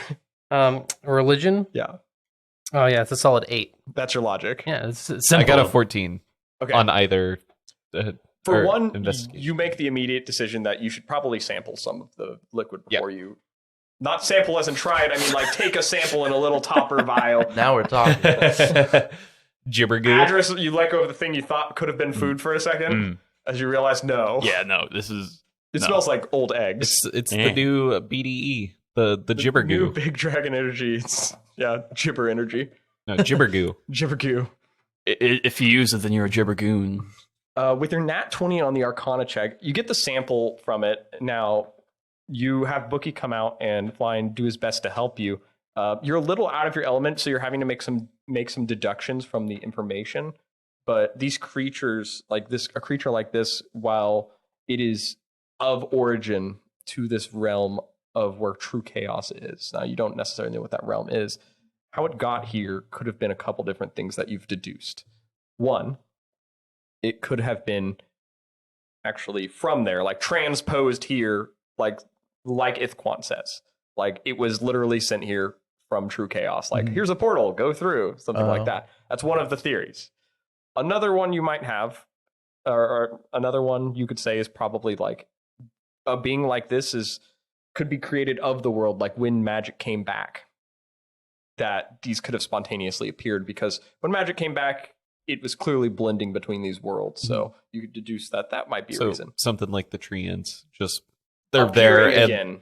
Or they were gathered. there and then like they went from trees to tree ants. Exactly. So it went from like a puddle of goop to Goop the monster. Exactly. It was oil and now it's not. This is what oil is. This is what It's you a put in your metaphor for cars. capitalism. Yes, it's all. This is what this session was. No, and the last theory you have is that it could have been created. Mhm. Now you've seen some writing by Mendis in Bookie, very early writings, and you might that Bookie has a sibling text that has more information on some of the outer world of this realm. Something of this standing could have been created through processes of sorcery, such as like magic, people trying to create new things, like a lot of it entailing with the control of life and death when people try to manipulate that, which would kind of push into the theory of maybe it's religious based creation. So someone was trying to do that, but it could also be towards the side of people trying to create entities that didn't exist before. So make new things, and then this is the result of it. Now, a little weird aspect you learn from investigating this closer is there's a lot of charms and little trinkets inside this thing as it falls apart into a puddle of goo. You find basically all of an assortment of these things, and just kind of going through a lot of these with, including with your investigation check here, you notice one little thing in there that has a little bracelet in there, but it has two names on it. It has Twig and Crud written on it on the little bracelet. Pick that one up. It at least may give some closure. Yeah. Well, this thing definitely wasn't the type to take prisoners or anything. I think it's... Yeah. Nope, Yeah, yeah. it was like, yeah. But it's gone now. Yeah. That's what matters. And there's no like evidence of there being anything else. Of it's checking its little like layer kind of Yeah. thing out. You can see there is like a network of like little what look like 1 inch wide, 1 inch to 2 inch wide little tunnels. Huh. Not like Yeah. real tunnel. I'm sorry, I say that. I realized I said that and it sounded terrible. I mean like little burrow tunnels, like it burrowed through the ground. Like these teeth can consume and let out on the other side, and basically it tunneled its way where it needed to go most of the time. Okay. You can basically deduce that how this got to the town.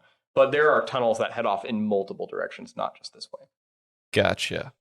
So, I say we call it for the night. Yep. Yeah. Go feast and shit. Yeah, I think we all need to rest after this. Big race, big fight. Yeah. Yeah, my leg's kind of fucked.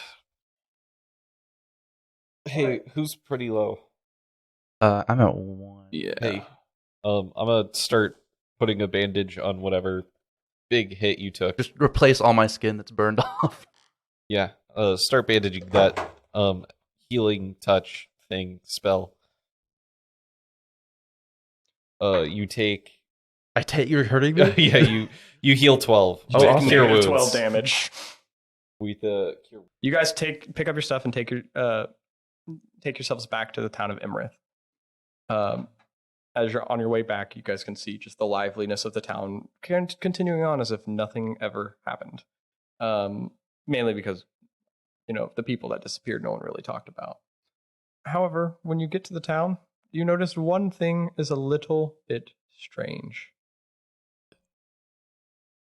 They started the feast without you guys. It's already started. Aw, darn. But Twig hasn't given her speech yet, and that's where we're going to call our session That's fair. until All next right. time. I was so ready for you notice that the town's scorched and there's a dragon flying away or something. You guys forgot to warn the town. You notice that Twig fucking died. So you notice, the gibber monster, there's like 20 of them, and they're all eating people. Like, you see Twig just in half. Oh, man. Oh no. Sorry, the sky turns red, it's full of faces. You guys notice that the eclipse started? It's the big moon from Legend of which is the one? Majora's Majora's Mask. Mask. Thank you guys. I tried. I tried to make a reference for Chris. And I thought of the completely different direction. That's wild. Okay, well, thank you guys for listening to Goon Quest. If you enjoyed the show and want to hear more of it, please feel free to leave us a 5-star rating wherever you listen to your podcast. Or a 3-star rating. Please don't. Or a 2-star rating. No, please no. Maybe even Like 4-star. a 10-star I rating. will take 4-star. Don't listen to Chris, but we'll take 4-star. You say your name's James at the start of every session. I You know I shut do. the fuck up. Okay, not only does this help us out for leaving us this review, but it also makes us feel good about ourselves. I guess 4 stars will make everyone else feel good about themselves. I like 5 stars. If you don't feel good off of 4 stars, then you're a perfectionist, and you should sort that out. That's unfortunate. So I only feel good off of 5 stars. Sorry, guys. Our opening music is by Soomastudio, and bear with me. I'm going to get this guy's name pronounced correctly at some point. He sent me his name as well, and it is just very hard to pronounce. I'm still figuring it out, but and as well as Alexander Nakarada. Our cover art's by Casey May. Our outro music is by Alexander Nakarada, and audio editing is by myself. Until Chris decides he's going to actually help me. I've done all the audio editing before this. I said you can send me things. I just keep forgetting to bring the USB. Okay, and then our Instagram can be found at GoonQuest, and if you would like to provide names of NPCs or have ideas of magic items, you could submit them suggestions at goonquest@outlook.com. Additionally, I want to say that I'm going to try to set up something maybe to make it a little more convenient, maybe like a forms, like a Google Forms or something that people could insert name suggestions and stuff, maybe to make it a little more convenient, because I feel like emailing someone randomly also sounds a little weird. I That's looked how into it was ideas. back in the day. Huh? So that's just how it was back in the It day. was, but it's not back in the day anymore. It's 2023. It's Things current year, guys. It's current You year. know, Try to it's take away our 2099. words. Hey, Joey, how has your day been? Hey, it's been really good, thank you. Goons! Good out.